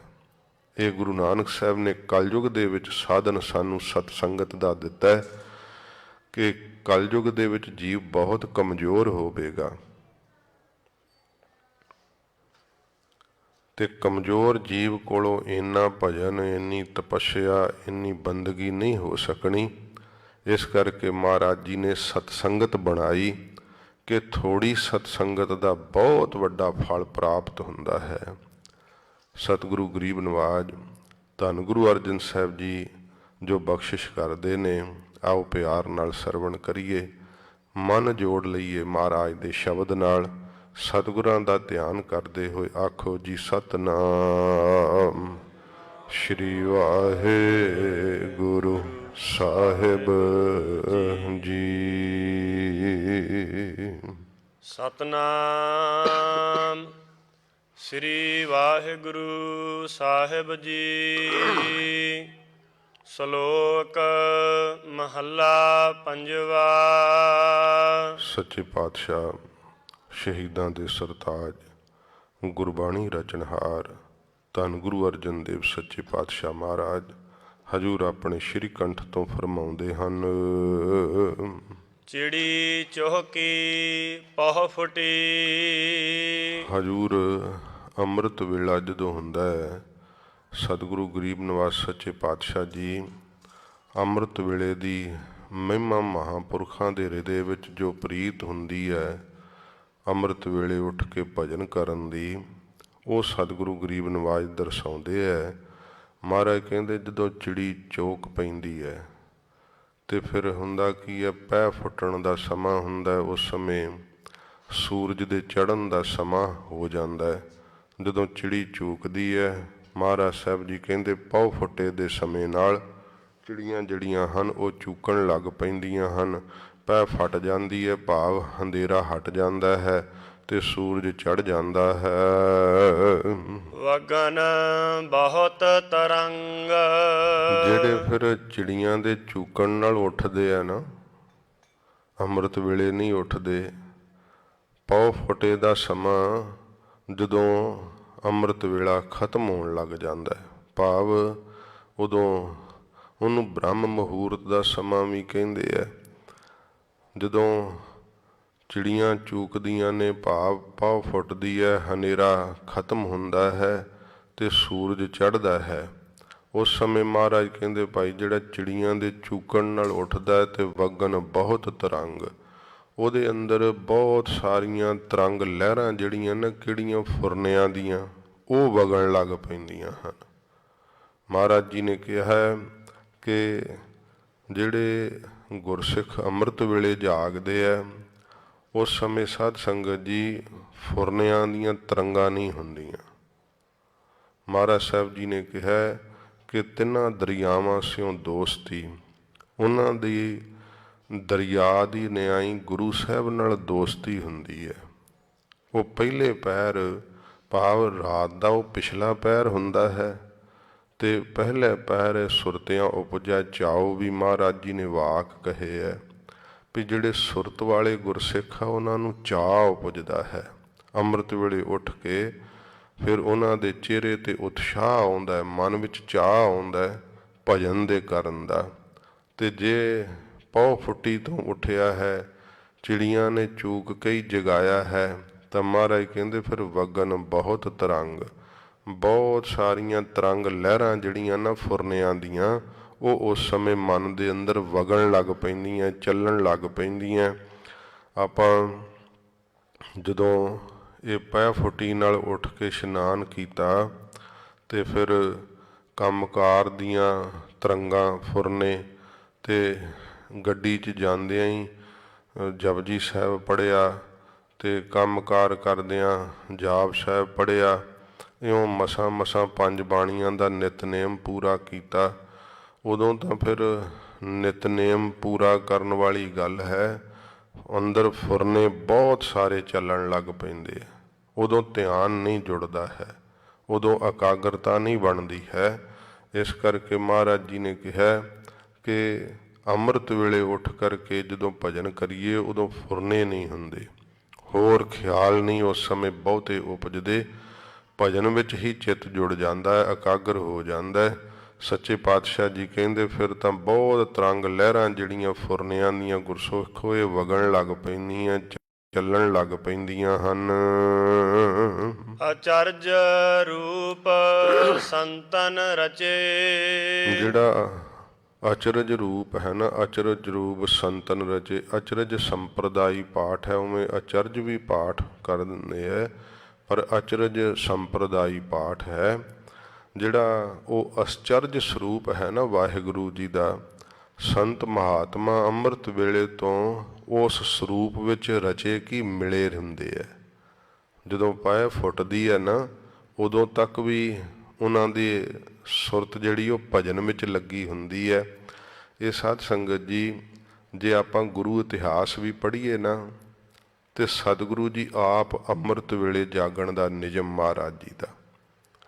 ਫਿਰ ਕਈ ਇਹੋ ਜਿਹੀਆਂ ਸਿੱਖਿਆਵਾਂ ਨੇ ਜਿਹੜੀਆਂ ਬਹੁਤ ਜ਼ਰੂਰੀ ਹੁੰਦੀਆਂ, ਜਿਵੇਂ ਗੁਰੂ ਅਰਜਨ ਦੇਵ ਸੱਚੇ ਪਾਤਸ਼ਾਹ ਮਹਾਰਾਜ ਜਦੋਂ ਲਾਹੌਰ ਚੱਲੇ ਨਾ ਮਹਾਰਾਜ ਸ਼ਹੀਦ ਹੋਣ ਵਾਸਤੇ, ਉਸ ਸਮੇਂ ਗੁਰੂ ਹਰਗੋਬਿੰਦ ਸਾਹਿਬ ਸੱਚੇ ਪਾਤਸ਼ਾਹ ਸਤਿਗੁਰਾਂ ਦੀ 11 ਸਾਲ ਦੀ ਆਯੂ ਸੀ। ਸਾਰੀਆਂ ਗੁਰਸਿੱਖ ਸੰਗਤਾਂ ਮਹਾਰਾਜ ਜੀ ਨੂੰ ਦੂਰ ਤੱਕ ਪਿੱਛੇ ਪਿੱਛੇ ਆਈਆਂ ਨੇ। ਮਹਾਰਾਜ ਜੀ ਨੇ ਉਸ ਸਮੇਂ ਹੱਥ ਜੋੜ ਕੇ ਗੁਰੂ ਹਰਗੋਬਿੰਦ ਸਾਹਿਬ ਜੀ ਨੇ ਪੁੱਛਿਆ ਆਪਣੇ ਸਤਿਕਾਰਯੋਗ ਪਿਤਾ ਗੁਰੂ ਅਰਜਨ ਦੇਵ ਸੱਚੇ ਪਾਤਸ਼ਾਹ ਜੀ ਮਹਾਰਾਜ ਨੂੰ, ਸਤਿਗੁਰੂ ਜੀ ਸਾਨੂੰ ਕੋਈ ਉਪਦੇਸ਼ ਦਿਓ। ਮਹਾਰਾਜ ਜੀ ਨੇ ਉਸ ਵਕਤ ਕਿਹਾ ਸੀ, ਭਾਈ ਪੁਰਖਾ ਅੰਮ੍ਰਿਤ ਵੇਲੇ ਦੇ ਉੱਠਣ ਦਾ ਨਿਯਮ ਨਹੀਂ ਤਿਆਗਣਾ। ਅੰਮ੍ਰਿਤ ਵੇਲੇ ਉੱਠਣਾ, ਗੁਰੂ ਘਰ ਦੀ ਸਾਰੀ ਮਰਿਆਦਾ ਉਵੇਂ ਹੀ ਚਲਾਉਣੀ, ਪਰ ਹੁਣ ਵਕਤ ਆ ਗਿਆ ਇੱਕ ਸ਼ਸਤਰਾਂ ਦੀ ਨਵੀਂ ਰੀਤ ਧਾਰਨ ਕਰਨੀ। ਇਹ ਮਹਾਰਾਜ ਜੀ ਨੇ ਉਸ ਸਮੇਂ ਆਗਿਆ ਕੀਤੀ ਤੇ ਹਜੂਰ ਨੇ ਆਖਿਆ ਬਾਬਾ ਬੁੱਢਾ ਸਾਹਿਬ ਦਾ ਸਦਾ ਸਤਿਕਾਰ ਗੁਰੂ ਨਾਨਕ ਸਾਹਿਬ ਦਾ ਸਰੂਪ ਜਾਣ ਕੇ ਕਰਨਾ। ਇਹ ਮਹਾਰਾਜ ਸਾਹਿਬ ਜੀ ਨੇ ਆਗਿਆ ਕੀਤੀ ਸੀ। ਉਹਦੇ ਵਿੱਚ ਅੰਮ੍ਰਿਤ ਵੇਲੇ ਵਿਸ਼ੇਸ਼ ਕਰਕੇ ਜਾਗਣ ਦੀ ਆਗਿਆ ਕੀਤੀ। ਤੇ ਮਹਾਰਾਜ ਸਾਹਿਬ ਜੀ ਦਾ ਜੀਵਨ ਇਤਿਹਾਸ ਹੈ, ਜਦੋਂ ਮੁਗਲਸ ਖਾਨ 7,500 ਸੈਨਾ ਲੈ ਕੇ ਹਮਲਾਵਰ ਹੋਇਆ ਸੀ, ਉਹਨੇ ਰਾਤ ਵਕਤ ਹੀ ਹਮਲਾ ਬੋਲ ਦਿੱਤਾ ਸੀ ਤੇ ਮਹਾਰਾਜ ਜੀ ਦੇ ਕੋਲ ਖਬਰ ਪਹੁੰਚੀ, ਸਤਿਗੁਰੂ ਜੀ ਬਹੁਤ ਵੱਡੀ ਮੁਗਲਾਂ ਦੀ ਸੈਨਾ ਹਮਲਾਵਰ ਹੋਈ ਹੈ। ਮਹਾਰਾਜ ਜੀ ਨੇ ਸਿੱਖਾਂ ਨੂੰ ਤਿਆਰ ਪਰ ਤਿਆਰ ਹੋਣ ਦਾ ਹੁਕਮ ਦਿੱਤਾ। ਆਪ ਮਹਾਰਾਜ ਜੀ ਇਸ਼ਨਾਨ ਸੁਧਿਆ, ਸਤਿਗੁਰੂ ਜੀ ਚੌਂਕੜਾ ਲਾ ਕਰਕੇ ਧਿਆਨ ਵਿੱਚ ਅਸਥਿਤ ਹੋ ਗਏ। ਗਰੀਬ ਨਵਾਜ਼ ਸੱਚੇ ਪਾਤਸ਼ਾਹ ਉਧਰੋਂ ਦੁਸ਼ਮਣ ਦਰਵਾਜ਼ੇ ਤੇ ਆਇਆ ਖੜਾ, ਸਤਿਗੁਰੂ ਜੀ ਆਪਣੇ ਨਿਜ ਸਰੂਪ ਦਾ ਧਿਆਨ ਟਿਕਾ ਕੇ ਮਹਾਰਾਜ ਇੱਕ ਰਸ ਉਸ ਸਰੂਪ ਵਿੱਚ ਲੀਨ ਹੋ ਗਏ। ਗਰੀਬ ਨਵਾਜ਼ ਸਤਿਗੁਰਾਂ ਦਾ ਇਹ ਪਵਿੱਤਰ ਜੀਵਨ ਇਤਿਹਾਸ ਹੈ। ਅੰਮ੍ਰਿਤ ਵੇਲੇ ਦਾ ਉੱਠਣਾ, ਗੁਰਬਾਣੀ ਦਾ ਪ੍ਰੇਮ, ਇਹ ਮਹਾਰਾਜ ਜੀ ਨੇ ਸਿੱਖਾਂ ਨੂੰ ਬਖਸ਼ਿਸ਼ ਕਰਕੇ ਸਿੱਖਿਆਵਾਂ ਸਿਖਾਈਆਂ। ਹਜੂਰ ਗੁਰੂ ਅਰਜਨ ਸਾਹਿਬ ਜੀ ਮਹਾਰਾਜ ਕਹਿੰਦੇ ਹੈ, ਉਸ ਅਸਚਰਜ ਸਰੂਪ ਪਰਮੇਸ਼ਰ ਦੇ ਸਰੂਪ ਅੰਦਰ ਸੁਰਤ ਲਾ ਕਰਕੇ ਸੰਤ ਮਹਾਤਮਾ ਰਚੇ ਰਹਿੰਦੇ ਆ, ਮਿਲੇ ਰਹਿੰਦੇ ਆ। ਪੈ ਫੁੱਟੀ ਨਾਲ ਉਹਨਾਂ ਦੀ ਫਿਰ ਸੁਰਤ ਖੁੱਲ੍ਹਦੀ ਹੈ। ਕਿਉਂਕਿ ਦੁਨੀਆ ਦੇ ਸਾਰੇ ਵਿਹਾਰ ਵੀ ਉਹ ਕਰਦੇ ਆ, ਹੋਰ ਵਿਹਾਰਾਂ ਵਿੱਚ ਵੀ ਉਹ ਸਾਧ ਸੰਗਤ ਜੀ ਪ੍ਰਵਿਰਤ ਹੁੰਦੇ ਆ। ਪੈ ਫੁੱਟਣ ਨਾਲ ਉਹ ਫਿਰ ਆਪਣਾ ਚੌਂਕੜਾ ਛੱਡਦੇ ਆ। ਜਿਵੇਂ ਸਤਿਗੁਰੂ ਜੀ ਪੈ ਫੁੱਟੀ ਤੋਂ ਮਹਾਰਾਜ ਧਿਆਨ ਛੱਡ ਕੇ ਸ਼ਸਤਰ ਵਸਤਰ ਪਹਿਨ ਕੇ ਮਹਾਰਾਜ ਜੀ ਦਰਬਾਰ ਅਸਥਾਨ ਤੇ ਸਤਿਗੁਰੂ ਜੀ ਆਇਆ ਕਰਦੇ ਸੰਗਤਾਂ ਨੂੰ ਦਰਸ਼ਨ ਦੀਦਾਰ ਦੇਣ ਵਾਸਤੇ। ਮਹਾਰਾਜ ਕਹਿੰਦੇ ਰੱਬ ਦੇ ਪਿਆਰੇ ਗੁਰਮੁਖ ਅੰਮ੍ਰਿਤ ਵੇਲੇ ਤੋਂ ਪਰਮੇਸ਼ਰ ਦੇ ਅਸਚਰਜ ਸਰੂਪ ਵਿੱਚ ਇੱਕ ਰਸ ਰਚੇ ਰਹਿੰਦੇ ਆ, ਮਿਲੇ ਰਹਿੰਦੇ ਆ। ਨਾਨਕ ਨਾਮ ਹੈ ਰੰਗ। ਸਤਿਗੁਰੂ ਗੁਰੂ ਅਰਜਨ ਸਾਹਿਬ ਜੀ ਕਹਿੰਦੇ ਇਹ ਨਾਮ ਦਾ ਰੰਗ ਆਨੰਦ ਹੈ ਗੁਰਸਿੱਖੋ, ਜੋ ਲੰਮਾ ਸਮਾਂ ਉਹਨਾਂ ਨੂੰ ਸਰੀਰ ਦੀ ਸੁੱਧ ਨਹੀਂ ਰਹਿੰਦੀ। ਸੁਰਤ ਜਿਹੜੀ ਆ ਹਰ ਵੇਲੇ ਉਹਨਾਂ ਦੀ ਫਿਰ ਉਸੇ ਹੀ ਆਨੰਦ ਵਿੱਚ ਲੀਨ ਰਹਿਣ ਲੱਗ ਪੈਂਦੀ ਹੈ। ਚਾਹੇ ਉਹ ਦੁਨੀਆ ਦੇ ਵਿਹਾਰ ਕਰਦੇ ਹੈ, ਸੰਸਾਰ ਵਿੱਚ ਵਿਚਰਦੇ ਹੈ, ਇਹ ਨਾਮ ਦਾ ਰੰਗ ਆਨੰਦ ਜਿਹੜਾ ਹੈ ਸੁਰਤ ਵਾਲੇ ਗੁਰਸਿੱਖਾਂ ਨੂੰ ਸੁਰਤਿਆਂ ਉਪਜੈ ਚਾਓ, ਉਹਨਾਂ ਨੂੰ ਚਾਅ ਉਪਜਦਾ, ਉਤਸ਼ਾਹ ਹੁੰਦਾ ਹਰ ਵੇਲੇ ਭਜਨ ਦੇ ਕਰਨ ਦਾ, ਉਹਨਾਂ ਨੂੰ ਇਹ ਆਨੰਦ ਤੇ ਰਸ ਸਦਾ ਬਣਿਆ ਰਹਿੰਦਾ ਹੈ। ਇਸੇ ਪ੍ਰਕਾਰ ਹੀ ਆਰੰਭ ਤੋਂ ਚਿੜੀ ਚੁਹਕੀ ਪਹੁ ਫੁਟੀ। ਸਾਧ ਸੰਗਤ ਜੀ, ਜਦੋਂ ਜਿਹੜੀ ਹੈ ਇਹ ਮੌਤ ਰੂਪੀ ਚਿੜੀ ਚੂਕਦੀ ਹੈ ਨਾ, ਤੇ ਉਸ ਸਮੇਂ ਜਿਹੜੀ ਹੈ ਸਾਧ ਸੰਗਤ ਜੀ ਇਹ ਉਮਰਾ ਰੂਪੀ ਰਾਤ ਜਿਹੜੀ ਹੈ ਬਤੀਤ ਹੋ ਜਾਂਦੀ ਹੈ, ਤੇ ਫਿਰ ਕਾਲ ਰੂਪੀ ਜਿਹੜਾ ਹੈ ਉਹ ਸੂਰਜ ਚੜ੍ਹਦਾ ਹੈ। ਜਾਂ ਜਿਹੜੀ ਜਿੰਦ ਰੂਪੀ ਚਿੜੀ ਹੈ ਨਾ, ਇਹ ਸਾਧ ਸੰਗਤ ਜੀ ਅਵਸਥਾ ਰੂਪੀ ਰਾਤ ਦੇ ਸਮਾਪਤ ਹੋ ਜਾਣ ਤੋਂ ਜਦੋਂ ਕਾਲ ਰੂਪੀ ਸੂਰਜ ਚੜ੍ਹੇਗਾ, ਉਦੋਂ ਜਿੰਦ ਰੂਪੀ ਚਿੜੀ ਜਿਹੜੀ ਹੈ ਉਹ ਚੂਕੇਗੀ, ਪੁਕਾਰੇਗੀ ਕਿ ਮੇਰੀ ਰੱਖਿਆ ਕਰ ਲਓ, ਮੈਨੂੰ ਬਚਾ ਲਓ। ਵਗਨ ਬਹੁਤ ਤਰੰਗ। ਬਹੁਤ ਸਾਰੇ ਤਰੰਗ ਫੁਰਨੇ ਜਿਹੜੇ ਆ ਉਹ ਤਾਂ ਰੁਕੇ ਨਹੀਂ, ਤੇ ਮਰਨ ਵੇਲੇ ਫਿਰ ਜਿਹੜਾ ਫੁਰਨਾ ਹੋਊਗਾ ਜੀਵ ਵਾਸ਼ਨਾ ਦੇ ਬੱਧੇ ਫਿਰ ਉਧਰ ਨੂੰ ਵਗ ਜਾਂਦੇ ਆ, ਭਾਵ ਉਧਰ ਨੂੰ ਚਲੇ ਜਾਂਦੇ ਆ। ਜਿਹੋ ਜਿਹਾ ਫੁਰਨਾ ਅੰਤ ਦੇ ਸਮੇਂ ਮਨ ਵਿੱਚ ਆਉਂਦਾ ਨਾ, ਉਸ ਸਮੇਂ ਜੀਵ ਨੂੰ ਉਸੇ ਹੀ ਪਾਸੇ ਜਾਣਾ ਪੈਂਦਾ। ਫੁਰਨਿਆਂ ਕਰਕੇ ਹੀ ਵੇਖ ਲਓ ਇਹ ਵਾਸ਼ਨਾ ਦਾ ਬੱਧਾ ਜੀਵ ਕਿੱਧਰ ਕਿੱਧਰ ਭਟਕਦਾ ਰਹਿੰਦਾ। ਜਿਵੇਂ ਸਤਿਗੁਰੂ ਜੀ ਦੀ ਬਾਣੀ ਨੇ ਫੈਸਲਾ ਦਿੱਤਾ ਹੈ ਵੀ ਜੇ ਤਾਂ ਅੰਤ ਦੇ ਸਮੇਂ ਇਹਨੂੰ ਮਾਇਆ ਚੇਤੇ ਆ ਜੇ ਤੇ ਫਿਰ ਸੱਪ ਦੀ ਜੂਨ ਵਿੱਚ ਬਾਰ-ਬਾਰ ਆਉਂਦਾ ਹੈ। ਅੰਤ ਕਾਲ ਜੇ ਲక్ష్ਮੀ ਸਿਮਰੈ, ਐਸੀ ਚਿੰਤਾ ਮਹਿ ਜੇ ਮਰੈ, ਸਰਪ ਜੋਨ ਵਲ ਵਾਲੇ ਉਤਰੈ। ਜਿੱਧਰ ਨੂੰ ਇਹਦੀ ਵਾਸ਼ਨਾ ਵੱਜ ਜਾਂਦੀ ਹੈ ਨਾ, ਫੁਰਨੇ ਤਾਂ ਰੁਕੇ ਨਹੀਂ। ਹੁਣ ਕਿਹੜੇ ਸਾਡੇ ਵੱਸ ਵੈ ਫੁਰਨੇ। ਕਈ ਵਾਰੀ ਆਪਾਂ ਸੋਚਦੇ, ਜਿਵੇਂ ਨੌਜਵਾਨ ਵੀ ਪ੍ਰਸ਼ਨ ਪੁੱਛਦੇ ਸੀ ਕਿ ਫੁਰਨੇ ਨਹੀਂ ਰੁਕਦੇ, ਫੁਰਨੇ ਰੁਕਣੇ ਸਾਡੇ ਵੱਸ ਨਹੀਂ। ਬੇਨਤੀ ਕੀਤੀ ਸੀ ਕਿ ਹੀਰੇ 'ਚ ਛੇਕ ਹੀਰਾ ਹੀ ਪਾਉਂਦਾ, ਮਨ 'ਚ ਛੇਕ ਸ਼ਬਦ ਹੀ ਪਾਉਂਦਾ। ਜੇ ਤਾਂ ਫੁਰਨੇ ਰੋਕਣੇ ਆ ਫਿਰ ਸ਼ਬਦ ਦਾ ਅਭਿਆਸ ਕਰਨਾ ਚਾਹੀਦਾ, ਸ਼ਬਦ ਦੀ ਕਮਾਈ ਕਰਨੀ ਚਾਹੀਦੀ ਹੈ। ਕਈ ਵਾਰੀ ਕਈਆਂ ਦੇ ਮਨ ਦਾ ਇਹ ਵੀ ਰੋਸ ਹੁੰਦਾ ਹੈ ਕਿ ਮੈਨੂੰ ਕਿੰਨਾ ਜ਼ਿੰਦਗੀ ਦਾ ਸਮਾਂ ਹੋ ਗਿਆ ਭਜਨ ਕਰਦਿਆਂ, ਨਿਤਨੇਮ ਕਰਦਿਆਂ, ਪਰ ਮੈਨੂੰ ਪ੍ਰਾਪਤੀ ਨਹੀਂ ਕੁਝ ਹੋਈ। ਸਾਧ ਸੰਗਤ ਜੀ, ਪ੍ਰਾਪਤੀ ਤਾਂ ਬਹੁਤ ਮਹਾਰਾਜ ਸਾਹਿਬ ਜੀ ਦੀ ਇਹ ਵੱਡੀ ਬਖਸ਼ਿਸ਼ ਹੈ, ਪਰ ਨਿਸ਼ਚਾ ਮਨ ਵਿੱਚ ਰੱਖਣਾ ਚਾਹੀਦਾ। ਜਿਹੜੇ ਗੁਰਸਿੱਖ ਭਜਨ ਕਰਦੇ ਹੈ, ਨਿਤਨੇਮ ਕਰਦੇ ਹੈ, ਜੇ ਨਹੀਂ ਵੀ ਕੋਈ ਪ੍ਰਾਪਤੀ ਹੋਈ ਨਾ, ਅੰਤ ਵੇਲੇ ਮਹਾਰਾਜ ਉਹਨਾਂ ਦਾ ਫੁਰਨਾ ਨਹੀਂ ਕਿਸੇ ਪਾਸੇ ਫਿਰ ਜਾਣ ਦਿੰਦੇ। ਅੰਤ ਵੇਲੇ ਉਹ ਕੀਤੀ ਕਮਾਈ ਦਾ ਫਲ ਜਿਹੜਾ ਉਹ ਪ੍ਰਾਪਤ ਹੁੰਦਾ, ਕਦੇ ਡੋਲਣਾ ਨਹੀਂ ਚਾਹੀਦਾ। ਇਸ ਮਾਰਗ ਤੋਂ ਕਦੇ ਥਿੜਕਣਾ ਨਹੀਂ ਚਾਹੀਦਾ। ਮਹਾਰਾਜ ਜੀ ਉਸ ਸਮੇਂ ਗਲਤ ਪਾਸੇ ਫੁਰਨਾ ਨਹੀਂ ਜਾਣ ਦਿੰਦੇ, ਤੇ ਜੇ ਕਰਕੇ ਫੁਰਨਾ ਕਿਸੇ ਪਾਸੇ ਵੀ ਚਲਿਆ ਗਿਆ ਨਾ, ਇਹ ਬੜੀਆਂ ਸਾਖੀਆਂ ਨੇ। ਬਾਬਾ ਬੰਦਾ ਸਿੰਘ ਬਹਾਦਰ ਦਾ ਜਿਹੜਾ ਗੁਰੂ ਸੀ ਨਾ, ਗੁਰੂ ਗੋਬਿੰਦ ਸਿੰਘ ਸਾਹਿਬ ਜੀ ਮਹਾਰਾਜ ਜਦੋਂ ਉੱਥੇ ਗਏ, ਮਹਾਰਾਜ ਨੇ ਕਿਹਾ, ਮਾਧੋ ਦਾਸ, ਜਿਹੜੀਆਂ ਤਰਾਟਕ ਸ਼ਕਤੀਆਂ ਦਾ ਤੂੰ ਇੰਨਾ ਮਾਣ ਕਰਦਾ, ਜਿਸ ਗੁਰੂ ਤੋਂ ਲਈਆਂ, ਤੈਨੂੰ ਪਤਾ ਉਹ ਕਿੱਥੇ ਹੈ? ਕਹਿੰਦਾ, ਨਹੀਂ ਮਹਾਰਾਜ, ਮੈਨੂੰ ਨਹੀਂ ਪਤਾ। ਸਤਿਗੁਰੂ ਜੀ ਕਹਿੰਦੇ ਉਹ ਕਮੀਠ ਦਾ ਫਲ ਲਿਆ ਚੁੱਕ ਕੇ। ਉੱਥੇ ਕਮੀਠ ਦਾ ਫਲ ਲੱਗਦਾ, ਕਮੀਠ ਦੇ ਰੁੱਖ ਹੁੰਦੇ ਆ, ਤੇ ਸਾਧ ਸੰਗਤ ਜੀ ਉਹਨਾਂ ਦੀ ਚਟਣੀ ਆਦਿਕ ਵੀ ਬਣਾਉਂਦੇ ਆ। ਲਿਆਂਦਾ ਜਦੋਂ ਮਾਧੋ ਦਾਸ ਬੈਰਾਗੀ ਨੇ, ਮਹਾਰਾਜ ਸਾਹਿਬ ਜੀ ਨੇ ਉਹਦੇ ਵਿੱਚੋਂ ਕੀੜਾ ਕੱਢ ਕੇ ਨਾ ਮਾਧੋ ਦਾਸ ਦੀਆਂ ਗੱਲਾਂ ਕਰਵਾਈਆਂ ਉਸ ਕੀੜੇ ਨਾਲ। ਪਹਿਚਾਣ ਗਿਆ ਤਾਂ ਮੇਰਾ ਗੁਰੂ ਹੈ। ਮਹਾਰਾਜ ਜੀ ਨੇ ਕਿਹਾ ਕਿ ਮਾਧੋ ਦਾਸ ਵੇਖ ਪਹਿਚਾਣ। ਕਹਿੰਦਾ, ਮਹਾਰਾਜ ਇਹ ਤਾਂ ਮੇਰਾ ਗੁਰੂ ਹੈ, ਇਹਦੀ ਹਾਲਤ ਐਵੇਂ ਕਿਉਂ ਹੋਈ? ਮਹਾਰਾਜ ਕਹਿੰਦੇ, ਇਹਨੂੰ ਹੀ ਪੁੱਛ ਲੈ। ਕੀੜੇ ਨੇ ਹੀ ਦੱਸਿਆ ਸੀ ਕਿ ਮਰਨ ਲੱਗਿਆ ਨਾ ਕਮੀਠ ਦੇ ਰੁੱਖ ਥੱਲੇ ਪਿਆ ਹੋਇਆ ਸਾਂ, ਤੇ ਮਨ ਵਿੱਚ ਫੁਰਨਾ ਸੀ ਕਿ ਸਾਰੀ ਉਮਰ ਇੱਥੇ ਰਹੇ, ਪਰ ਕਮੀਠ ਦਾ ਫਲ ਹੀ ਨਹੀਂ ਕਦੇ ਖਾਧਾ। ਵਾਸ਼ਨਾ ਲੈ ਗਈ ਫਿਰ ਕਮੀਠ ਦੇ ਫਲ ਵਿੱਚ, ਕੀੜਾ ਬਣ ਕੇ ਕਮੀਠ ਦਾ ਫਲ ਖਾ ਰਿਹਾ ਸੀ। ਹਜ਼ੂਰ ਨੇ ਉਹਨੂੰ ਵੀ ਸਦਗਤੀ ਦਿੱਤੀ, ਤੇ ਮਾਧੋ ਦਾਸ ਬੈਰਾਗੀ ਨੂੰ ਵੀ ਅੰਮ੍ਰਿਤ ਦੀ ਦਾਤ ਦੇ ਕੇ ਭਾਈ ਗੁਰਬਖਸ਼ ਸਿੰਘ ਨਾਮ ਦਿੱਤਾ। ਸੱਚੇ ਪਾਤਸ਼ਾਹ ਜੀ ਮਹਾਰਾਜ ਜੀ ਨੇ ਇਹ ਸਾਧ ਸੰਗਤ ਜੀ ਸਾਨੂੰ ਜੋ ਸ਼ਬਦ ਦਾ ਮਾਰਗ ਦੱਸਿਆ ਨਾ, ਇਹਦੇ ਨਾਲ ਸਾਡੇ ਫੁਰਨੇ ਨਹੀਂ ਕਿਸੇ ਪਾਸੇ ਜਾਂਦੇ, ਮਨ ਸਾਡਾ ਭਟਕਦਾ ਨਹੀਂ। ਤੇ ਜੇ ਭਟਕਦਾ ਹੈ ਤੇ ਫਿਰ ਵੇਖ ਲਓ ਵਾਸ਼ਨਾ ਤਾਂ ਪਹਿਲਾਂ ਹੀ ਹੁੰਦੀ ਹੈ। ਜੀਆਂ ਨੂੰ ਜਿਹਨੂੰ ਪੁੱਤਰ ਨਹੀਂ ਮਿਲਦਾ ਉਹਦੇ ਪੁੱਤਰ ਦੀ ਵਾਸਨਾ ਹੈ। ਤੇ ਕਿਹਾ ਭਗਤ ਤਰਲੋਚਨ ਜੀ ਨੇ, ਅੰਤ ਕਾਲ ਜੇ ਲੜਕੇ ਸਿਮਰੇ ਐਸੀ ਚਿੰਤਾ ਮਹਿ ਜੇ ਮਰੈ ਸੂਕਰ ਜੋਨ ਵਲ ਵਾਲੇ ਉਤਰੈ। ਬਾਰ ਬਾਰ ਉਹ ਸੂਰ ਦੀ ਜੂਨ ਵਿੱਚ ਪੈਂਦਾ ਹੈ ਫਿਰ, ਕਿਉਂਕਿ ਸੂਰ ਦੇ ਬੱਚੇ ਜ਼ਿਆਦਾ ਹੁੰਦੇ ਆ। ਇਉਂ ਸਾਰੇ ਉੱਥੇ ਕਾਰਨ ਦੱਸੇ। ਵਿਸ਼ੇ ਵਕਾਰ ਜੇ ਪ੍ਰਬਲ ਅੰਤ ਕਾਲ ਜੇ ਇਸਤਰੀ ਸਿਮਰੈ ਐਸੀ ਚਿੰਤਾ ਮਹਿ ਜੇ ਮਰੈ ਵੇਸਵਾ ਜੋਨ ਵਾਲ ਵਾਲੇ ਉਤਰੈ। ਇਸ ਤਰ੍ਹਾਂ ਇਹ ਫਿਰ ਕਈਆਂ ਨੂੰ ਹੁੰਦਾ ਵੱਡੀਆਂ ਮਹਿਲ ਮਾੜੀਆਂ ਹੋਣ, ਅੰਤ ਕਾਲ ਜੇ ਮੰਦਰ ਸਿਮਰੈ ਐਸੀ ਚਿੰਤਾ ਮਹਿ ਜੇ ਮਰੈ ਪ੍ਰੇਤ ਜੋਨ ਵਾਲ ਵਾਲੇ ਉਤਰੈ।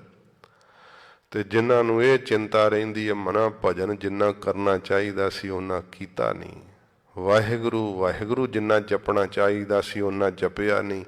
ਅੱਛਾ ਹੁਣ ਅਖੀਰਲੀ ਉਮਰ ਹੈ ਮਨਾ ਹੋਰ ਭਜਨ ਕਰ ਲੈ, ਹੋਰ ਭਜਨ ਕਰ ਲੈ। ਤੇ ਸਾਧ ਸੰਗਤ ਜੀ, ਜਿਹੜਾ ਅੰਤ ਦੇ ਸਮੇਂ ਇਹ ਚਿੰਤਾ ਕਰਦਾ ਵਾਹਿਗੁਰੂ ਵਾਹਿਗੁਰੂ ਜਪਦਾ ਹੈ, ਭਗਤ ਤਰਲੋਚਨ ਜੀ ਕਹਿੰਦੇ ਅੰਤ ਕਾਲ ਨਾਰਾਇਣ ਸਿਮਰੈ ਐਸੀ ਚਿੰਤਾ ਮਹਿ ਜੇ ਮਰੈ। ਬਦਤ ਤਰਲੋਚਨ ਤੇ ਨਰ ਮੁਕਤਾ ਪੀਤੰਬਰ ਵਾਕੈ ਹਿਰਦੈ ਬਸੈ। ਕਹਿੰਦੇ ਨੇ ਮੁਕਤ ਹੋ ਜਾਂਦਾ ਉਹ ਪੁਰਖ ਜਿਹਦੇ ਇਹ ਚਿੰਤਾ ਹੁੰਦੀ ਹੈ ਕਿ ਭਜਨ ਕਰਨਾ, ਭਜਨ ਕਰਨਾ, ਨਾਮ ਜਪਣਾ, ਤੇ ਨਾਮ ਜਪਦਾ ਹੈ ਅੰਤ ਕਾਲ ਨਾਰਾਇਣ ਸਿਮਰੈ ਐਸੀ ਚਿੰਤਾ ਮਹਿ ਜੇ ਮਰੈ। ਇਹ ਚਿੰਤਾ ਕਰਦਾ ਚੜ੍ਹਾਈ ਕਰ ਜੇ ਤੇ ਜਿਹਦੇ ਅੰਤ ਦੇ ਵੇਲੇ ਮੁਖ ਤੇ ਵਾਹਿਗੁਰੂ ਸ਼ਬਦ ਹੁੰਦਾ, ਸਾਧ ਸੰਗਤ ਜੀ ਉਹ ਮੁਕਤ ਹੋ ਜਾਂਦਾ ਹੈ। ਗੁਰਸਿੱਖਾਂ ਦੀ ਅੰਤ ਵੇਲੇ ਇਹ ਸਮਾਧੀ ਲੱਗ ਜਾਂਦੀ ਹੈ। ਜਦੋਂ ਉਹਨਾਂ ਦੇ ਅੰਤ ਦਾ ਸਮਾਂ ਆਉਂਦਾ ਹੈ, ਸਰੀਰ ਦੇ ਛੱਡਣ ਦਾ ਵਕਤ ਆਉਂਦਾ ਹੈ, ਸੰਸਾਰ ਨਾਲੋਂ ਉਹਨਾਂ ਦਾ ਸੰਬੰਧ ਹੀ ਟੁੱਟ ਜਾਂਦਾ ਹੈ। ਇਉਂ ਸੱਚੇ ਪਾਤਸ਼ਾਹ ਜੀ ਮਹਾਰਾਜ ਕਹਿੰਦੇ ਭਾਈ ਇਹ ਜਿਹੜੇ ਫੁਰਨੇ ਹਨ ਨਾ, ਇਹਨਾਂ ਦੇ ਮੁਤਾਬਕ ਜੀਆਂ ਦੀ ਜਿਹੜੀ ਹੈ ਨਾ ਉਹ ਰੂਹ ਉਹ ਵਗ ਜਾਂਦੀ, ਭਾਵ ਉਧਰ ਨੂੰ ਚਲੀ ਜਾਂਦੀ ਹੈ। ਜਿਹੋ ਜਿਹਾ ਮਨ ਵਿੱਚ ਫੁਰਨਾ ਹੈ ਉਹੋ ਜਿਹਾ ਹੀ ਉਹਨੂੰ ਜਨਮ ਪ੍ਰਾਪਤ ਹੋ ਜਾਂਦਾ ਹੈ। ਤੇ ਵਗਨ ਬਹੁਤ ਤਰੰਗ, ਬਹੁਤ ਸਾਰੀਆਂ ਫੁਰਨਿਆਂ ਦੀਆਂ ਲਹਿਰਾਂ ਜਦੋਂ ਅੰਦਰ ਵਗਦੀਆਂ ਰਹਿੰਦੀਆਂ, ਵਾਸ਼ਨਾ ਦੇ ਬੱਧੇ ਜੀਵ ਜੰਮਦੇ ਤੇ ਮਰਦੇ ਰਹਿੰਦੇ ਹਨ। ਅਚਰਜ ਰੂਪ ਸੰਤਨ ਰਚੇ। ਅਸਚਰਜ ਸਰੂਪ ਦੇ ਅੰਦਰ ਉਹ ਜੋ ਅਸਚਰਜ ਸਰੂਪ ਕੀ ਹੈ, ਵਿਸਮਾਦ ਰੂਪ, ਜਿਹਦੇ ਆਨੰਦ ਨੂੰ ਦੱਸਿਆ ਹੀ ਨਹੀਂ ਜਾ ਸਕਦਾ ਕਿ ਕੈਸਾ ਆਨੰਦ ਹੈ। ਸੰਤ ਮਹਾਤਮਾ ਉਸ ਆਨੰਦ ਵਿੱਚ ਅੰਤ ਦੇ ਵੇਲੇ ਵੀ ਰਚੇ ਹੁੰਦੇ ਹੈ, ਮਿਲੇ ਹੁੰਦੇ ਹੈ। ਜਦੋਂ ਉਹਨਾਂ ਦੇ ਅੰਤ ਦਾ ਸਮਾਂ ਆਉਂਦਾ ਹੈ ਨਾ, ਉਦੋਂ ਸਾਧ ਸੰਗਤ ਜੀ ਉਹ ਭਜਨ ਵਿੱਚ ਇੰਨਾ ਲੀਨ ਹੋ ਜਾਂਦੇ ਹੈ। ਸੰਤ ਬਾਬਾ ਈਸਰ ਸਿੰਘ ਜੀ ਰਾੜਾ ਸਾਹਿਬ ਵਾਲਿਆਂ ਨੇ ਲਿਖਿਆ ਹੈ ਕਿ ਸੰਸਾਰੀ ਨੂੰ ਓਨੀ ਵਿਆਹ ਦੀ ਖੁਸ਼ੀ ਨਹੀਂ ਹੁੰਦੀ ਜਿੰਨੀ ਮਹਾਤਮਾ ਨੂੰ ਆਪਣੇ ਸਰੀਰ ਦੇ ਛੱਡਣ ਦੀ ਖੁਸ਼ੀ ਹੁੰਦੀ, ਕਿਉਂਕਿ ਸਾਰਾ ਜੀਵਨ ਜਿਸ ਪ੍ਰੀਤਮ ਪਿਆਰੇ ਨੂੰ ਯਾਦ ਕੀਤਾ ਹੁੰਦਾ ਉਹਦੇ ਵਿੱਚ ਅਭੇਦ ਹੋਣ ਦਾ ਦਿਨ ਆਉਂਦਾ, ਇੰਨਾ ਉਤਸ਼ਾਹ ਹੁੰਦਾ ਹੈ। ਤੇ ਉਹਨਾਂ ਦੇ ਸਰੀਰ ਦੇ ਤਿਆਗਣ ਦਾ ਕੀ ਨਿਯਮ ਹੈ? ਮਹਾਰਾਜ ਜੀ ਨੇ ਕਿਹਾ ਸੂਰਜ ਕਿਰਨ ਮਿਲੇ ਜਲ ਕਾ ਜਲ ਹੁਆ ਰਾਮ, ਜੋਤੀ ਜੋਤ ਰਲੀ ਸੰਪੂਰਨ ਥੀ ਆਰਾਮ। ਉਹਨਾਂ ਦਾ ਇਵੇਂ ਹੁੰਦਾ ਸੰਸਾਰ ਤੋਂ ਜਾਣਾ। ਸਤਿਗੁਰੂ ਜੀ ਕਹਿੰਦੇ ਭਾਈ ਉਹ ਮਹਾਤਮਾ ਅੰਤ ਦਾ ਵੇਲਾ ਜਦੋਂ ਆਉਂਦਾ ਹੈ ਉਸ ਵਿਸਮਾਦ ਰੂਪ ਦੇ ਅੰਦਰ ਮਿਲੇ ਹੁੰਦੇ, ਰਚੇ ਰਹਿੰਦੇ ਹਨ। ਨਾਨਕ ਨਾਮ ਹੈ ਰੰਗ। ਇਹ ਨਾਮ ਦਾ ਰੰਗ ਆਨੰਦ ਹੀ ਐਸਾ ਹੈ। ਜਿਹੜਾ ਸਾਧ ਸੰਗਤ ਜੀ ਮਰਨ ਦਾ ਦੁੱਖ ਹੈ ਨਾ, ਇਹ ਬਹੁਤ ਭਾਰੀ ਦੁੱਖ ਮੰਨਿਆ ਹੈ। ਜਨਮ ਦਾ ਵੀ ਦੁੱਖ ਹੈ ਤੇ ਮਰਨ ਦਾ ਵੀ ਦੁੱਖ ਹੈ। ਤੇ ਜਿਹੜਾ ਮਹਾਤਮਾ ਦਾ ਉਹ ਆਨੰਦ ਹੁੰਦਾ ਨਾ, ਉਹ ਇਹਨਾਂ ਦੁੱਖਾਂ ਨੂੰ ਉਸ ਸਮੇਂ ਜਿਹੜਾ ਨਾ ਉਹ ਮਹਿਸੂਸ ਨਹੀਂ ਕਰਦੇ। ਕਿਉਂ ਨਹੀਂ ਕਰਦੇ? ਕਿਉਂਕਿ ਨਾਮ ਦਾ ਰੰਗ ਹੁੰਦਾ ਹੈ। ਦੌਧਰ ਵਾਲੇ ਮਹਾਤਮਾ ਸੀਗੇ, ਕਹਿੰਦੇ ਉਹਨਾਂ ਨੂੰ ਅੰਤ ਵੇਲੇ ਪ੍ਰੇਮੀਆਂ ਨੇ ਪੁੱਛਿਆ, ਸਵਾਸ ਛੱਡ ਰਹੇ ਸੀ ਕਿ ਮਹਾਰਾਜ ਕਿਵੇਂ ਪ੍ਰਤੀਤ ਹੁੰਦਾ ਹੈ? ਕਹਿੰਦੇ ਵੀ ਸਿੰਘੋ ਦੁੱਖ ਤਾਂ ਇੰਨਾ ਹੈ ਜਿਵੇਂ ਕੰਡਿਆਲਾ ਛਾਪਾ ਹੁੰਦਾ ਨਾ, ਤਾਂ ਉਹਦੇ ਤੇ ਵੇਲ ਵਧੀ ਹੁੰਦੀ ਹੈ ਤੇ ਉਹਨੂੰ ਇੱਕ ਟਾਹਣੀ ਨੂੰ ਤੋੜ ਕੇ ਜਾਂ ਕੱਟ ਕੇ ਖਿੱਚਿਆ ਜਾਵੇ ਤੇ ਵੇਲ ਦੀਆਂ ਤੰਦਾਂ ਟੁੱਟਦੀਆਂ ਨਾ। ਕਹਿੰਦੇ ਇੰਨਾ ਦੁੱਖ ਹੁੰਦਾ ਸਰੀਰ ਨੂੰ, ਪਰ ਅਸੀਂ ਆਪਣੀ ਸੁਰਤ ਨੂੰ ਸ਼ਬਦ ਵਿੱਚ ਲਗਾ ਲਿਆ, ਇਸ ਕਰਕੇ ਸਾਨੂੰ ਉਹ ਮਹਿਸੂਸ ਨਹੀਂ ਹੋ ਰਿਹਾ।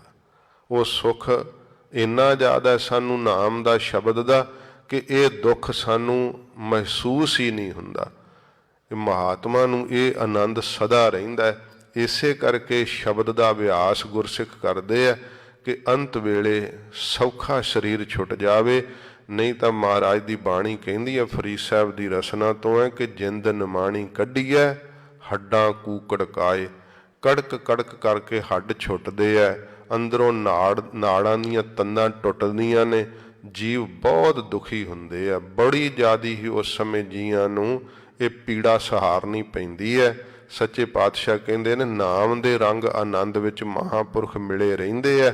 ਇਸ ਕਰਕੇ ਭਾਈ ਉਹਨਾਂ ਨੂੰ ਇਹ ਪੀੜਾ ਨਹੀਂ ਵਿਆਪਦੀ ਹੈ। ਇਸੇ ਪ੍ਰਕਾਰ ਆਰੰਭ ਤੋਂ ਚਿੜੀ ਚੌਕੀ ਪਹੁ ਫੁੱਟੀ। ਇਹ ਪ੍ਰਕਰਣ ਹੁੰਦੇ ਆ ਸਾਧ ਸੰਗਤ ਜੀ। ਮੌਤ ਦਾ ਪ੍ਰਕਰਣ ਸੁਣਿਆ, ਹੁਣ ਕਮਾਈ ਦੇ ਪ੍ਰਕਰਣ ਤੋਂ ਮਹਾਰਾਜ ਸਿੱਖਿਆ ਦਿੰਦੇ ਆ। ਚਿੜੀ ਚੌਕੀ ਪਹੁ ਫੁੱਟੀ, ਜਿਨ੍ਹਾਂ ਦੀ ਬਿਰਤੀ ਰੂਪੀ ਚਿੜੀ ਚੂਕਦੀ ਰਹਿੰਦੀ ਹੈ।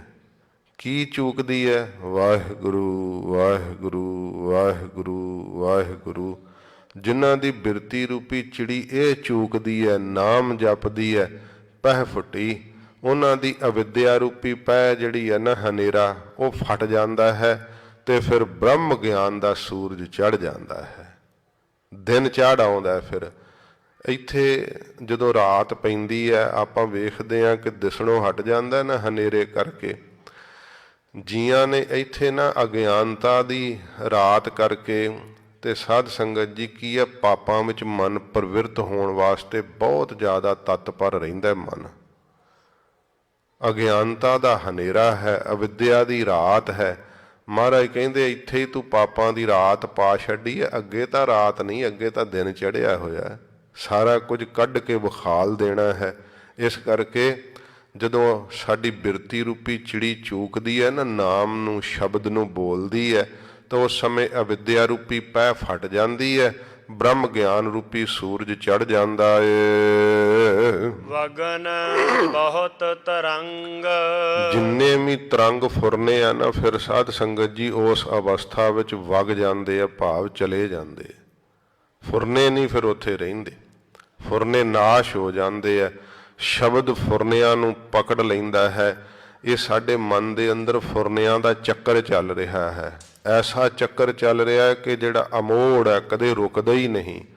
ਫਿਰ ਸ਼ਬਦ ਦੇ ਨਾਲ ਇਹ ਚੱਕਰ ਜਿਹੜਾ ਫੁਰਨਿਆਂ ਦਾ ਰੁਕ ਜਾਂਦਾ। ਵਗਨ ਬਹੁਤ ਤਰੰਗ, ਜਿਹੜੇ ਬਹੁਤ ਸਾਰੇ ਤਰੰਗ, ਫੁਰਨੇ, ਲਹਿਰਾਂ ਉੱਠੀ ਚਲੀਆਂ ਜਾਂਦੀਆਂ।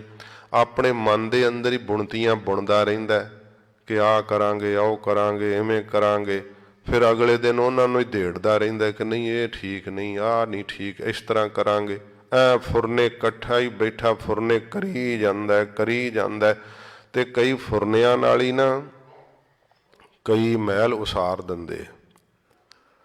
ਜਿਵੇਂ ਉਹ ਕਹਿੰਦੇ ਆ ਵੀ ਉਹ ਸ਼ੇਖ ਚਿੱਲੀ ਉਹਦੀ ਸਾਖੀ ਸੁਣਾਉਂਦੇ ਹੁੰਦੇ ਆ ਕਿ ਉਹ ਕੋਈ ਸ਼ਾਹੂਕਾਰ ਸੀ, ਉਹਦੇ ਤੁਰਿਆ ਆਵੇ ਤੇ ਤੇਲ ਦਾ ਕੁੱਪਾ ਸੀ, ਉਹਨੂੰ ਬੁਖਾਰ ਚੜ੍ਹਿਆ। ਕਹਿੰਦਾ ਵੀ ਲੈ ਵੀ ਜੇ ਕੋਈ ਚੁੱਕ ਲਵੇ ਤੇ ਮੈਂ ਤੁਰਿਆ ਚੱਲਾਂ, ਮੇਰਾ ਸਫ਼ਰ ਹੋ ਜਾਏਗਾ, ਮੈਂ ਪਹੁੰਚ ਜਾਂਗਾ ਟਿਕਾਣੇ। ਉਹਨੂੰ ਕਹਿੰਦਾ ਵੀ ਮੇਰਾ ਤੇਲ ਦਾ ਕੁੱਪਾ ਉਠਾ ਲਏਗਾ? ਕਹਿੰਦਾ ਵੀ ਉਠਾ ਤੇ ਲੈਣਾ, ਮੈਂ ਮਜ਼ਦੂਰੀ ਲਊਂਗਾ। ਕਹਿੰਦਾ ਵੀ ਕਿੰਨੀ ਮਜ਼ਦੂਰੀ ਲਏਗਾ? ਕਹਿੰਦਾ 2 ਪੈਸੇ ਮਜ਼ਦੂਰੀ ਲਵਾਂਗਾ। ਕਹਿੰਦਾ ਚੱਲ ਮੈਂ ਤੈਨੂੰ 2 ਪੈਸੇ ਦਿਆਂਗਾ, ਤੂੰ ਮੇਰਾ ਤੇਲ ਦਾ ਕੁੱਪਾ ਉਠਾ ਲੈ। ਤੇਲ ਦਾ ਕੁੱਪਾ ਉਠਾ ਲਿਆ ਤੇ ਤੁਰਿਆ ਜਾਂਦਾ, ਫੁਰਨੇ ਕਰਨ ਲੱਗ ਪਿਆ। ਫਿਰ ਮਨ ਵਿੱਚ ਕੀ ਫੁਰਨਾ ਕਰਦਾ, ਕਹਿੰਦਾ 2 ਪੈਸੇ ਦਾ ਕੀ ਕਰਾਂਗੇ? ਫਿਰ ਸੋਚਦਾ ਵੀ 2 ਪੈਸੇ ਦੀ ਇੱਕ ਕੁਕੜੀ ਆਉਣੀ, ਉਹ ਲਵਾਂਗੇ। ਕੁਕੜੀ ਲੈ ਲਈ, ਫੁਰਨਾ ਕੀਤਾ। ਫਿਰ ਉਹਦੇ ਆਂਡੇ ਹੋਣਗੇ, ਅੱਗੋਂ ਚੂਚੇ ਹੋਣਗੇ, ਬਹੁਤ ਸਾਰੀਆਂ ਮੁਰਗੀਆਂ ਜਦੋਂ ਹੋ ਗਈਆਂ, ਫਿਰ ਮੈਂ ਬੱਕਰੀਆਂ ਖਰੀਦ ਲਾਂਗਾ। ਜਦੋਂ ਬੱਕਰੀਆਂ ਹੋ ਗਈਆਂ, ਫਿਰ ਬਹੁਤ ਸਾਰੀਆਂ ਮੈਂ ਮੱਝਾਂ ਖਰੀਦ ਲਾਂਗਾ। ਫਿਰ ਮੈਂ ਜਦੋਂ ਮੱਝਾਂ ਖਰੀਦ ਲਿਆ, ਵਪਾਰ ਕਰਾਂਗਾ, ਬੜਾ ਅਮੀਰ ਹੋ ਜਾਵਾਂਗਾ, ਬੜੀ ਮੈਂ ਮਹਿਲ ਵਰਗੀ ਕੋਠੀ ਪਾਵਾਂਗਾ, ਮਕਾਨ ਪਾਵਾਂਗਾ। ਫਿਰ ਮੈਂ ਵਿਆਹ ਕਰਾ ਲਾਂਗਾ, ਮੇਰੇ ਬੱਚੇ ਹੋਣਗੇ, ਬਹੁਤ ਸਾਰਾ ਵਧਿਆ ਪਰਿਵਾਰ ਹੋਵੇਗਾ। ਮੈਂ ਫਿਰ ਪੰਚਾਂ ਸਰਪੰਚਾਂ 'ਚ ਬਾਹਰ ਬੈਠਿਆ ਕਰਾਂਗਾ ਤੇ ਬੱਚੇ ਮੇਰੇ ਕੰਮ ਕਰਿਆ ਕਰਨਗੇ, ਮੇਰਾ ਵਪਾਰ ਬੜਾ ਚੱਲੇਗਾ। ਫਿਰ ਉਹ ਮੈਨੂੰ ਜਦੋਂ ਕਿਹਾ ਕਰਨਗੇ ਕਿ ਬਾਪੂ ਘਰ ਨੂੰ ਆ ਜਾ, ਤੇ ਮੈਂ ਅੱਗੋਂ ਸਿਰ ਮਾਰ ਕੇ ਕਿਹਾ ਕਰੂੰਗਾ ਕਿ ਮੈਂ ਨਹੀਂ ਆਉਂਦਾ। ਨਾਲ ਹੀ ਸਿਰ ਮਾਰਤਾ ਤੇ ਤੇਲ ਦਾ ਕੁੱਪਾ ਸਾਰਾ ਰੁੜ ਗਿਆ।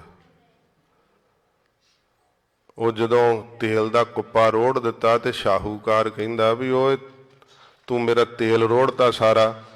ਉਹ ਕਹਿੰਦਾ ਸ਼ਾਹੂਕਾਰਾ ਤੂੰ ਤੇਲ ਨੂੰ ਰੋਣਾ, ਮੇਰਾ ਸਾਰਾ ਟੱਬਰ ਹੀ ਰੁੜ ਗਿਆ। ਫੁਰਨਿਆਂ 'ਚ ਹੀ ਬਣਾਏ ਮਹਿਲ, ਫੁਰਨਿਆਂ 'ਚ ਹੀ ਸਭ ਕੁਝ ਤਿਆਰ ਕੀਤਾ। ਇਵੇਂ ਜੀਵ ਦੇ ਮਨ ਦੀ ਹਾਲਤ ਵੈ। ਪਰ ਜਦੋਂ ਨਾਮ ਵਿੱਚ ਸੁਰਤ ਲੱਗ ਜਾਂਦੀ ਹੈ ਨਾ, ਉਦੋਂ ਇਹ ਸਾਰੀ ਹਾਲਤ ਸਮਾਪਤ ਹੋ ਜਾਂਦੀ ਹੈ। ਜੋ ਕੁਝ ਖਿਆਲੀ ਭੁਲਾ ਬਣਾਉਂਦਾ ਰਹਿੰਦਾ, ਖਿਆਲ ਵਿੱਚ ਘੜਦਾ ਰਹਿੰਦਾ, ਉਦੋਂ ਇਹ ਸਭ ਕੁਝ ਹਟ ਜਾਂਦਾ। ਇੱਕ ਵਾਹਿਗੁਰੂ ਦੀ ਰਜਾ ਵਿੱਚ ਮਨ ਚੱਲ ਪੈਂਦਾ, ਸੱਚ ਸਰੂਪ ਤੇ ਨਿਸ਼ਚਾ ਕਰ ਲੈਂਦਾ ਮਨ।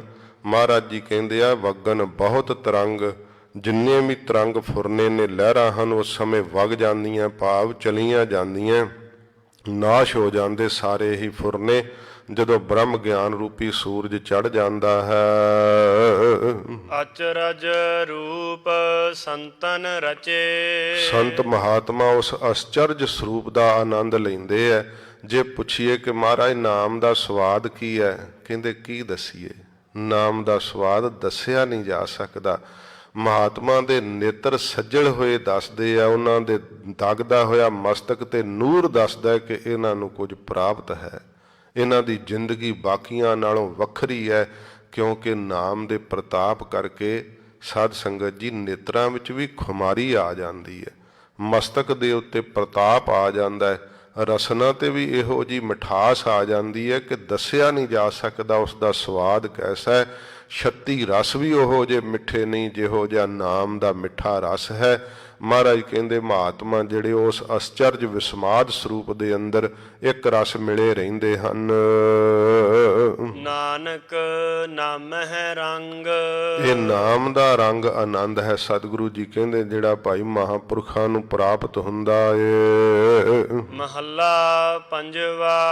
ਧੰਨ ਗੁਰੂ ਅਰਜਨ ਸਾਹਿਬ ਜੀ ਮਹਾਰਾਜ ਫਰਮਾਉਂਦੇ ਹਨ, ਘਰ ਮੰਦਰ ਖੁਸ਼ੀਆ ਤਹੀ। ਮਹਾਰਾਜ ਕਹਿੰਦੇ ਭਾਈ ਘਰ ਹੁੰਦੇ ਆ ਕੱਚੇ, ਮੰਦਰ ਹੁੰਦੇ ਆ ਪੱਕੇ, ਪਰ ਖੁਸ਼ੀਆਂ ਮਹਾਰਾਜ ਕਹਿੰਦੇ ਉੱਥੇ ਹੀ ਹੈ। ਕਿੱਥੇ? ਮਹਾਰਾਜ ਦੱਸਦੇ ਹਨ, ਜਹ ਤੂੰ ਆਵਹਿ ਚਿਤ। ਹੇ ਮੇਰੇ ਵਾਹਿਗੁਰੂ, ਜਿੱਥੇ ਤੂੰ ਚੇਤੇ ਆਉਣਾ ਹੈ ਉੱਥੇ ਹੀ ਖੁਸ਼ੀ ਹੈ। ਚਾਹੇ ਉਹ ਮੰਦਰ ਹੈ, ਚਾਹੇ ਉਹ ਕੱਚਾ ਘਰ ਹੈ, ਖੁਸ਼ੀ ਉੱਥੇ ਹੀ ਹੈ ਜਿੱਥੇ ਤੇਰੀ ਯਾਦ ਵਸਦੀ ਹੈ, ਜਿੱਥੇ ਤੇਰੀ ਪ੍ਰੀਤ ਵਸਦੀ ਹੈ। ਧੰਨ ਗੁਰੂ ਅਰਜਨ ਸਾਹਿਬ ਜੀ ਮਹਾਰਾਜ ਦੇ ਜੀਵਨ ਦੀ ਇਹ ਸਾਖੀ ਹੈ। ਹਜ਼ੂਰ ਤਰਨ ਤਾਰਨ ਸਾਹਿਬ ਤੋਂ ਆ ਰਹੇ ਸੀ ਸੱਚੇ ਪਾਤਸ਼ਾਹ, ਤੇ ਰਸਤੇ ਵਿੱਚ ਮੌਸਮ ਬੜਾ ਖਰਾਬ ਹੋ ਗਿਆ, ਬਹੁਤ ਬੱਦਲ ਚੜ੍ਹ ਆਏ ਤੇ ਇੱਕਦਮ ਵਰਖਾ ਹੋਣ ਲੱਗ ਪਈ। ਤੇ ਉੱਥੇ ਸਾਧ ਸੰਗਤ ਜੀ ਖਾਨ ਛਾਪਰੀ ਜਿਹੜਾ ਨਗਰ ਦਾ ਨਾਮ ਹੈ, ਇੱਥੇ ਖਾਨਾਂ ਦੀਆਂ ਮਹਿਲ ਮਾੜੀਆਂ ਸੀਗੀਆਂ। ਮਹਾਰਾਜ ਜੀ ਨੇ ਤੇ ਸਮੇਂ ਆਖਿਆ ਗੁਰਸਿੱਖਾਂ ਨੂੰ ਭਈ ਜਾਓ, ਅਸੀਂ ਥੋੜ੍ਹਾ ਸਮਾਂ ਰੁਕਣਾ ਤੇ ਪਠਾਣਾਂ ਨੂੰ, ਇਹਨਾਂ ਖਾਨਾਂ ਨੂੰ ਪੁੱਛੋ ਵੀ ਥੋੜ੍ਹਾ ਚਿਰ ਅਸੀਂ ਰੁਕ ਸਕਦੇ ਹਾਂ। ਉਹਨਾਂ ਦੇ ਉੱਥੇ ਕੋਈ ਤੇ ਸਮੇਂ ਬੜਾ ਉਤਸ਼ਾਹ ਹੋ ਰਿਹਾ ਸੀ, ਕੋਈ ਵਿਆਹ ਕਾਰਜ ਦਾ। ਉਹਨਾਂ ਕਿਹਾ ਵੀ ਸਾਡੇ ਕੋਲ ਰੁਕਣ ਨੂੰ ਥਾਂ ਨਹੀਂ ਹੈ, ਕੋਈ ਵੀ ਮਨੇ ਕਰ ਦਿੱਤਾ। ਤੇ ਭਾਈ ਹੇਮਾ ਜੀ ਦੀ, ਜਿੱਥੇ ਗੁਰਦੁਆਰਾ ਛਾਪਰੀ ਸਾਹਿਬ ਹੈ ਅੱਜ, ਗਰੀਬ ਨਵਾਜ਼ ਸੱਚੇ ਪਾਤਸ਼ਾਹ ਜੀ ਦੇ ਅਨੰਨ ਸਿੱਖ ਭਾਈ ਹੇਮਾ ਜੀ ਬਹੁਤ ਗਰੀਬ ਸੀਗੇ ਤੇ ਛੱਪੜੀ ਵਿੱਚ ਰਹਿੰਦੇ, ਤਾਂ ਹੀ ਗੁਰਦੁਆਰੇ ਸਾਹਿਬ ਦਾ ਨਾਮ ਹੀ ਛਾਪਰੀ ਸਾਹਿਬ ਹੈ। ਮਹਾਰਾਜ ਗੁਰੂ ਅਰਜਨ ਦੇਵ ਸੱਚੇ ਪਾਤਸ਼ਾਹ ਨੂੰ ਪ੍ਰੇਮ ਨਾਲ ਚੇਤੇ ਕਰਦੇ। ਉਸ ਦਿਨ ਸਤਿਗੁਰੂ ਜੀ ਫਿਰ ਭਾਈ ਹੇਮਾ ਜੀ ਦੀ ਛੱਪੜੀ ਵਿੱਚ ਗਰੀਬ ਨਵਾਜ਼ ਜੀ ਚਲੇ ਗਏ। ਜਦੋਂ ਮਹਾਰਾਜ ਸਾਹਿਬ ਜੀ ਉਹਦੀ ਝੁੱਗੀ ਦੇ ਅੱਗੇ, ਛੱਪੜੀ ਦੇ ਅੱਗੇ ਜਾ ਕੇ ਖਲੋਤੇ ਆ ਗੁਰਸਿੱਖਾਂ ਸਮੇਤ, ਭਾਈ ਹੇਮਾ ਜੀ ਹੈਰਾਨ ਹੋ ਗਏ ਕਿ ਖੁਦ ਗੁਰੂ ਅਰਜਨ ਸਾਹਿਬ ਜੀ ਮਹਾਰਾਜ ਮੇਰੀ ਝੌਂਪੜੀ ਵਿੱਚ ਆ ਗਏ। ਉੱਠ ਕਰਕੇ ਭਾਈ ਹੇਮਾ ਜੀ ਨੇ ਤੇ ਸਮੇਂ ਮਹਾਰਾਜ ਦੇ ਚਰਨਾਂ ਤੇ ਮੱਥਾ ਟੇਕਿਆ। ਸਤਿਗੁਰੂ ਜੀ ਕਹਿੰਦੇ ਅਸੀਂ ਕੁਝ ਸਮਾਂ ਰੁਕਣਾ ਹੈ। ਧੰਨ ਭਾਗ ਗਰੀਬ ਨਵਾਜ਼, ਤੁਸਾਂ ਮੇਰੀ ਇਸ ਕੁਟੀਆ ਵਿੱਚ ਮਹਾਰਾਜ ਚਰਨ ਪਾਏ ਹੈ, ਛਪੜੀ ਵਿੱਚ ਚਰਨ ਪਾਏ ਸੱਚੇ ਪਾਤਸ਼ਾਹ। ਗਰੀਬ ਨਵਾਜ਼ ਜੀ ਦੇ ਬੈਠਣ ਵਾਸਤੇ ਸਾਧ ਸੰਗਤ ਜੀ ਕੇਵਲ ਇੱਕ ਵਸਤਰ ਹੀ ਵਿਛਾ ਸਕੇ ਭਾਈ ਹੇਮਾ ਜੀ, ਕਿਉਂਕਿ ਗਰੀਬੀ ਸੀ। ਛੱਥਰ ਤੇ ਸਤਿਗੁਰੂ ਜੀ ਬੈਠ ਗਏ। ਗਰੀਬ ਨਵਾਜ਼ ਹਜੂਰ ਪ੍ਰੇਮ ਦੇ ਭਿੱਜੇ ਹੋਏ ਸਤਿਗੁਰੂ ਜੀ ਉੱਥੇ ਹੀ ਚੌਂਕੜੇ ਵਿੱਚ ਹੀ ਰਾਤ ਬਤੀਤ ਕੀਤੀ। ਜਦੋਂ ਸਤਿਗੁਰੂ ਜੀ ਉੱਠ ਕੇ ਤੁਰਨ ਲੱਗੇ ਤੇ ਭਾਈ ਹੇਮਾ ਜੀ ਨੇ ਮਹਾਰਾਜ ਦੇ ਚਰਨ ਪਕੜ ਲਏ, ਬਹੁਤ ਪ੍ਰੇਮ ਤੇ ਰਸ ਨਾਲ ਭਰ ਕੇ ਬੇਨਤੀ ਕੀਤੀ, ਸੱਚੇ ਪਾਤਸ਼ਾਹ ਆਪ ਤਾਂ ਸ਼ਹਿਨਸ਼ਾਹ ਹੋ, ਮਾਲਕ ਹੋ ਸਤਿਗੁਰੂ ਜੀ, ਜਿੰਨੀ ਆਪ ਜੀ ਦੀ ਸੇਵਾ ਕਰਨੀ ਚਾਹੀਦੀ ਸੀ ਮਹਾਰਾਜ ਮੈਂ ਸੇਵਾ ਨਹੀਂ ਕਰ ਸਕਿਆ, ਇਹਦਾ ਕਾਰਨ ਮੇਰੀ ਗਰੀਬੀ ਹੈ ਸੱਚੇ ਪਾਤਸ਼ਾਹ। ਮੈਂ ਆਪ ਜੀ ਨੂੰ ਸੱਥਰ ਤੇ ਬੈਠਣ ਵਾਸਤੇ ਮਜਬੂਰ ਕੀਤਾ, ਮਹਾਰਾਜ ਜੀ ਮੈਨੂੰ ਮਾਫ ਕਰ ਦਿਓ। ਗੁਰੂ ਅਰਜਨ ਦੇਵ ਸੱਚੇ ਪਾਤਸ਼ਾਹ ਨੇ ਭਾਈ ਹੇਮੇ ਨੂੰ ਆਪਣੇ ਕੰਠ ਲਾ ਕਰਕੇ ਸ਼ਬਦ ਕਿਹਾ ਸੀ, ਭਲੀ ਸੁਹਾਵੀ ਛਾਪਰੀ ਜਾ ਮੈਂ ਗੁਣ ਗਾਏ, ਕਿਸ ਹੀ ਕਾਮ ਨਾ ਧੌਲ ਹਰ, ਜਿਤ ਹਰ ਬਿਸਰਾਏ। ਭਾਈ ਹੇਮਿਆ ਉਹ ਮਹਿਲ ਮਾੜੀਆਂ ਕਿਸੇ ਕੰਮ ਨਹੀਂ ਆਉਂਦੀਆਂ ਜਿੱਥੇ ਵਾਹਿਗੁਰੂ ਦਾ ਨਾਮ ਨਹੀਂ ਜਪਿਆ ਜਾਂਦਾ। ਤੇਰੀ ਇਹ ਛਾਪੜੀ ਧਨ ਹੈ ਜਿੱਥੇ ਤੂੰ ਬੈਠਾ ਨਿਰੰਕਾਰ ਦਾ ਨਾਮ ਜਪਦਾ, ਵਾਹਿਗੁਰੂ ਦੀ ਬੰਦਗੀ ਕਰਦਾ। ਤੇ ਆਪਾਂ ਸੰਸਾਰ ਵਿੱਚ ਰਹਿੰਦੇ ਹੋਏ ਕਿੰਨਾ ਆਪਣਾ ਧਿਆਨ ਜਿਹੜਾ ਹੈ ਆਪਣੀਆਂ ਮਹਿਲ ਮਾੜੀਆਂ ਤੇ ਲਾਉਨੇ ਆ। ਸਤਿਗੁਰੂ ਜੀ ਕਹਿੰਦੇ ਚਾਹੇ ਕੱਚਾ ਘਰ ਹੈ ਤੇ ਚਾਹੇ ਬਹੁਤ ਪੱਕੇ ਮਕਾਨ ਨੇ, ਸੋਭਨੀਕ ਤਾਂ ਉਹੋ ਹੀ ਹੈ, ਖੁਸ਼ੀਆਂ ਤਾਂ ਉੱਥੇ ਹੀ ਨੇ ਜਹ ਤੂੰ ਆਵਹਿ ਚਿੱਤ। ਤੇ ਜਿੱਥੇ ਤੂੰ ਚੇਤੇ ਨਹੀਂ ਆਉਂਦਾ ਹੈ, ਮਹਾਰਾਜ ਨੇ ਕਿਹਾ ਜਿੱਥੇ ਨਾਮ ਜਪੀਏ ਪ੍ਰਭ ਪਿਆਰੇ, ਸੇ ਅਸਥਿਲ ਸੋਇਨ ਚੌਬਾਰੇ। ਜਿੱਥੇ ਨਾਮ ਨਾ ਜਪੀਆ ਮੇਰੇ ਗੋਇੰਦਾ, ਸੇਈ ਨਗਰ ਉਜਾੜੀ ਜੀਓ। ਉਜਾੜ ਹੁੰਦੇ ਆ ਉਹ ਨਗਰ, ਬੀਆਬਾਨ ਹੁੰਦੇ ਆ ਉਹ ਨਗਰ ਜਿੱਥੇ ਵਾਹਿਗੁਰੂ ਦਾ ਨਾਮ ਨਹੀਂ ਜਪਿਆ ਜਾਂਦਾ। ਸਤਿਗੁਰੂ ਜੀ ਕਹਿੰਦੇ ਨੇ ਜਿਹ ਘਰ ਸਾਧ ਨਾ ਸੇਵੀ ਹੈ, ਹਰ ਕੀ ਸੇਵਾ ਨਾਹੇ, ਤਿਹ ਘਰ ਮਰਹਟ ਸਾਰਖੇ, ਭੂਤ ਬਸੇ ਤਿਨ ਮਾਹੇ। ਜਿੱਥੇ ਵਾਹਿਗੁਰੂ ਦੀ ਬੰਦਗੀ ਨਹੀਂ ਹੁੰਦੀ, ਵਾਹਿਗੁਰੂ ਦੇ ਪਿਆਰਿਆਂ ਦੀ ਸੇਵਾ ਨਹੀਂ ਹੁੰਦੀ। ਇਹ ਭਾਈ ਤੁਹਾਡੇ ਨਾਲ ਬੈਠਾ ਗੁਰਮੁਖ ਦਾ ਸਿਰ ਨੰਗਾ ਹੈ, ਪਤਾ ਨਹੀਂ, ਰੁਮਾਲ ਲੈ ਕੇ ਆਉਣਾ ਚਾਹੀਦਾ ਗੁਰੂ ਦਰਬਾਰ ਅੰਦਰ। ਤੋ ਧਿਆਨ ਇਕਾਗਰ ਕਰੋ ਆਪ ਜੀ। ਹਾਂਜੀ ਕੋਈ ਗੱਲ ਨਹੀਂ, ਤੁਸੀਂ ਧਿਆਨ ਆਪਣਾ ਇੱਧਰ ਨੂੰ ਕਰ ਲਓ, ਨਹੀਂ ਚੇਤਾ ਰਿਹਾ ਹੋਊਗਾ ਪਰ ਗੁਰੂ ਦਰਬਾਰ ਦਾ ਨਿਯਮ ਹੈ ਤੇ ਰੁਮਾਲ ਰੱਖ ਕੇ ਸਿਰ ਤੇ ਆਉਣਾ ਚਾਹੀਦਾ, ਕਿਉਂਕਿ ਗੁਰੂ ਘਰ ਦੀ ਮਰਿਆਦਾ ਦਾ ਜ਼ਰੂਰ ਪਾਲਣ ਕਰੀਏ। ਸਤਿਗੁਰੂ ਜੀ ਸੰਗਤ ਵਿੱਚੋਂ ਜਿਹੜਾ ਵੀ ਇੱਥੇ ਆਵੇ ਮਹਾਰਾਜ ਜੀ ਤਾਂ ਸਭ ਤੇ ਹੀ ਬਖਸ਼ਿਸ਼ ਕਰਦੇ ਆ, ਕਿਹੇ ਜਿਹਾ ਵੀ ਹੋਵੇ ਸੰਗਤ ਵਿੱਚ ਆ ਜੇ ਮਹਾਰਾਜ ਸਭ ਦੇ ਉੱਤੇ ਰਹਿਮਤ ਕਰਦੇ ਆ। ਜਦੋਂ ਬਰਖਾ ਹੁੰਦੀ ਹੈ ਨਾ, ਬਰਖਾ ਫਿਰ ਇਹ ਨਹੀਂ ਵੇਖਦੀ ਅਮੀਰ ਦੇ ਘਰ ਜ਼ਿਆਦਾ ਪੈਣਾ ਤੇ ਗਰੀਬ ਦੇ ਘਰ ਘੱਟ ਪੈਣਾ, ਬਰਖਾ ਇੱਕੇ ਜਿਹੀ ਹੁੰਦੀ। ਮਹਾਰਾਜ ਸਭ ਤੇ ਬਖਸ਼ਿਸ਼ ਕਰਦੇ ਸਤਿਗੁਰੂ ਜੀ, ਖੌਰੇ ਕਿਹਨੂੰ ਕਦੋਂ ਸੋਝੀ ਦੇ ਦੇਣ ਤੇ ਪਤਾ ਨਹੀਂ ਕਮਾਈ ਵਾਲਿਆਂ ਵਿੱਚ ਜਾ ਰਲੇ। ਇਹ ਤਾਂ ਮਹਾਰਾਜ ਦੀ ਮੌਜ ਹੈ ਸੱਚੇ ਪਾਤਸ਼ਾਹ ਦੀ। ਹਜੂਰ ਫਰਮਾਉਂਦੇ ਹਨ, ਫਿਰ ਪੜ੍ਹਦੇ ਹੋ, ਘਰ ਮੰਦਰ ਖੁਸ਼ੀਆ ਤਹੀ। ਮਹਾਰਾਜ ਕਹਿੰਦੇ ਘਰ ਜਿਹੜੇ ਐ ਤੇ ਮੰਦਰ ਪੱਕੇ ਮਹਿਲ ਜਿਹੜੇ ਆ, ਖੁਸ਼ੀਆਂ ਉੱਥੇ ਹੀ ਹਨ ਤੇ ਖੇੜੇ ਉੱਥੇ ਹੀ ਹਨ। ਜਹ ਤੂੰ ਆਵਹਿ ਚਿੱਤ, ਜਿੱਥੇ ਤੂੰ ਮੇਰੇ ਵਾਹਿਗੁਰੂ ਚੇਤੇ ਆਉਣਾ ਹੈ, ਜਿੱਥੇ ਤੇਰੀ ਯਾਦ ਵਸਦੀ ਹੈ। ਜਿਸ ਘਰ ਵਿੱਚ ਸਾਧ ਸੰਗਤ ਜੀ ਅੰਮ੍ਰਿਤ ਵੇਲੇ ਉੱਠ ਕੇ ਗੁਰਸਿੱਖ ਬਾਣੀ ਦੀ ਧੁਨ ਲਾ ਦਿੰਦੇ ਆ, ਕੋਈ ਜਪਜੀ ਸਾਹਿਬ ਪੜ੍ਹਦਾ ਹੈ, ਕੋਈ ਸੁਖਮਨੀ ਸਾਹਿਬ ਪੜ੍ਹਦਾ ਹੈ, ਤੇ ਉਸ ਘਰ ਦਾ ਤਾਂ ਵਾਤਾਵਰਨ ਹੀ ਸ਼ੁੱਧ ਹੋ ਜਾਂਦਾ ਹੈ। ਇਹ ਬਾਣੀ ਦੀਆਂ ਤਰੰਗਾਂ ਹਨ, ਜਿਸ ਘਰ ਵਿੱਚ ਹੁੰਦੀਆਂ ਨਾ ਉੱਥੇ ਸ਼ੁੱਧਤਾ ਹੋ ਜਾਂਦੀ ਹੈ। ਕਈ ਵਾਰੀ ਜਦੋਂ ਸਾਨੂੰ ਵੀ ਕੋਈ ਪ੍ਰੇਮੀ ਮਿਲਦੇ ਆ ਤੇ ਉਹ ਬੜੇ ਦੁੱਖ ਦਾ ਇਜ਼ਹਾਰ ਕਰਦੇ ਆ, ਬਾਬਾ ਜੀ ਬੜੇ ਦੁਖੀ ਆ, ਬੜੇ ਪਰੇਸ਼ਾਨ ਆ। ਉਹਦਾ ਕਾਰਨ ਇਹ ਹੈ ਕਿ ਉਹਨਾਂ ਦੇ ਘਰ ਵਿੱਚ ਬਾਣੀ ਦੀ ਧੁਨ ਨਹੀਂ ਹੁੰਦੀ, ਉਹ ਅੰਮ੍ਰਿਤ ਵੇਲੇ ਉੱਠ ਕੇ ਸਹਿਜ ਪਾਠ ਨਹੀਂ ਕਰਦੇ।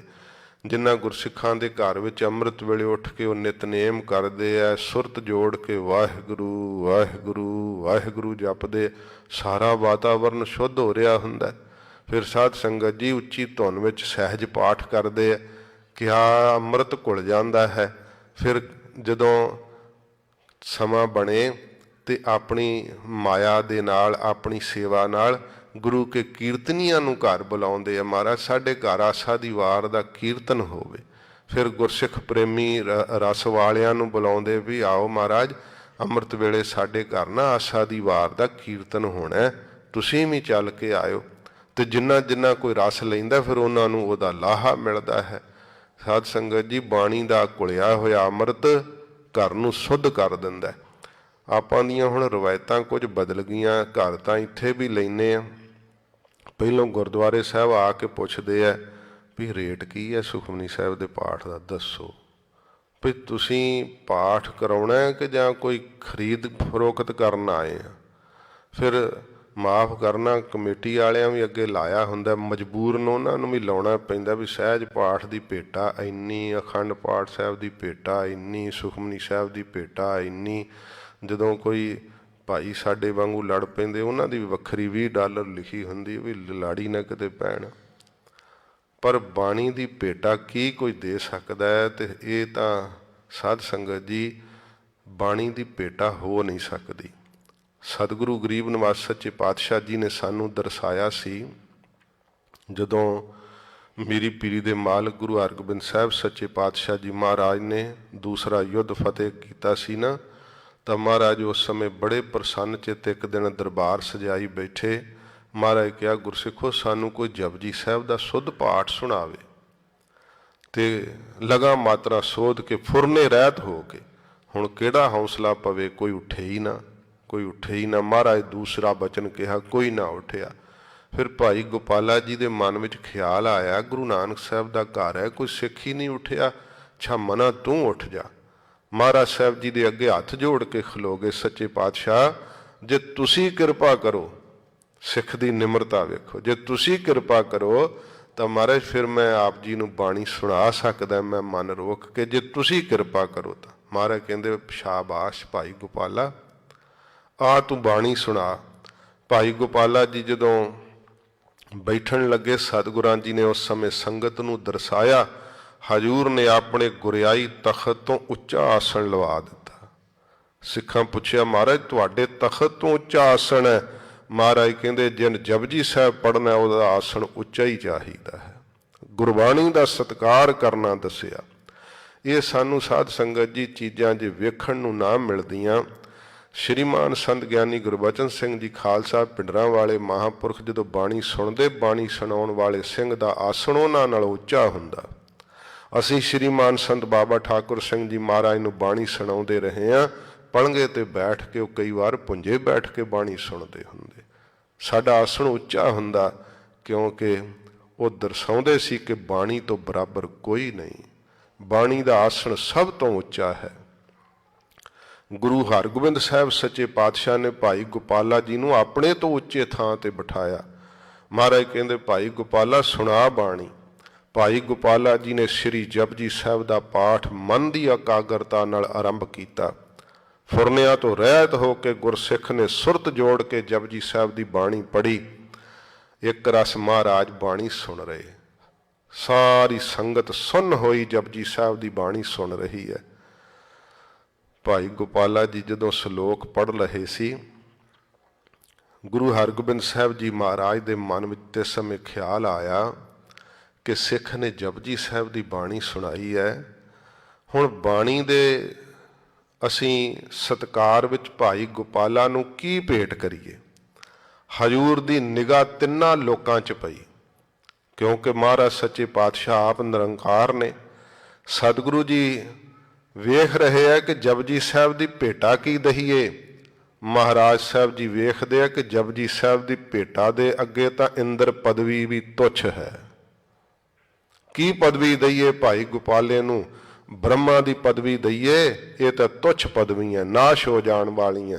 ਹੀਰੇ ਜਵਾਹਰਾਤ ਦਈਏ? ਖਤਮ ਹੋ ਜਾਂਦੇ ਆ। ਦੁਨੀਆ ਦਾ ਰਾਜ ਦਈਏ? ਰਹੇਗਾ ਨਹੀਂ। ਗੁਰੂ ਹਰਗੋਬਿੰਦ ਸਾਹਿਬ ਸੱਚੇ ਪਾਤਸ਼ਾਹ ਜੀ ਨੇ ਆਪਣਾ ਸੱਜਾ ਚਰਨ ਉਠਾ ਲਿਆ, ਹਜੂਰ ਨੂੰ ਤਿੰਨਾਂ ਲੋਕਾਂ ਵਿੱਚ ਦਿਸਿਆ, ਗੁਰੂ ਨਾਨਕ ਸਾਹਿਬ ਦੀ ਗੁਰਤਾ ਗੱਦੀ ਹੀ ਭਾਈ ਗੋਪਾਲੇ ਨੂੰ ਦੇ ਦਈਏ।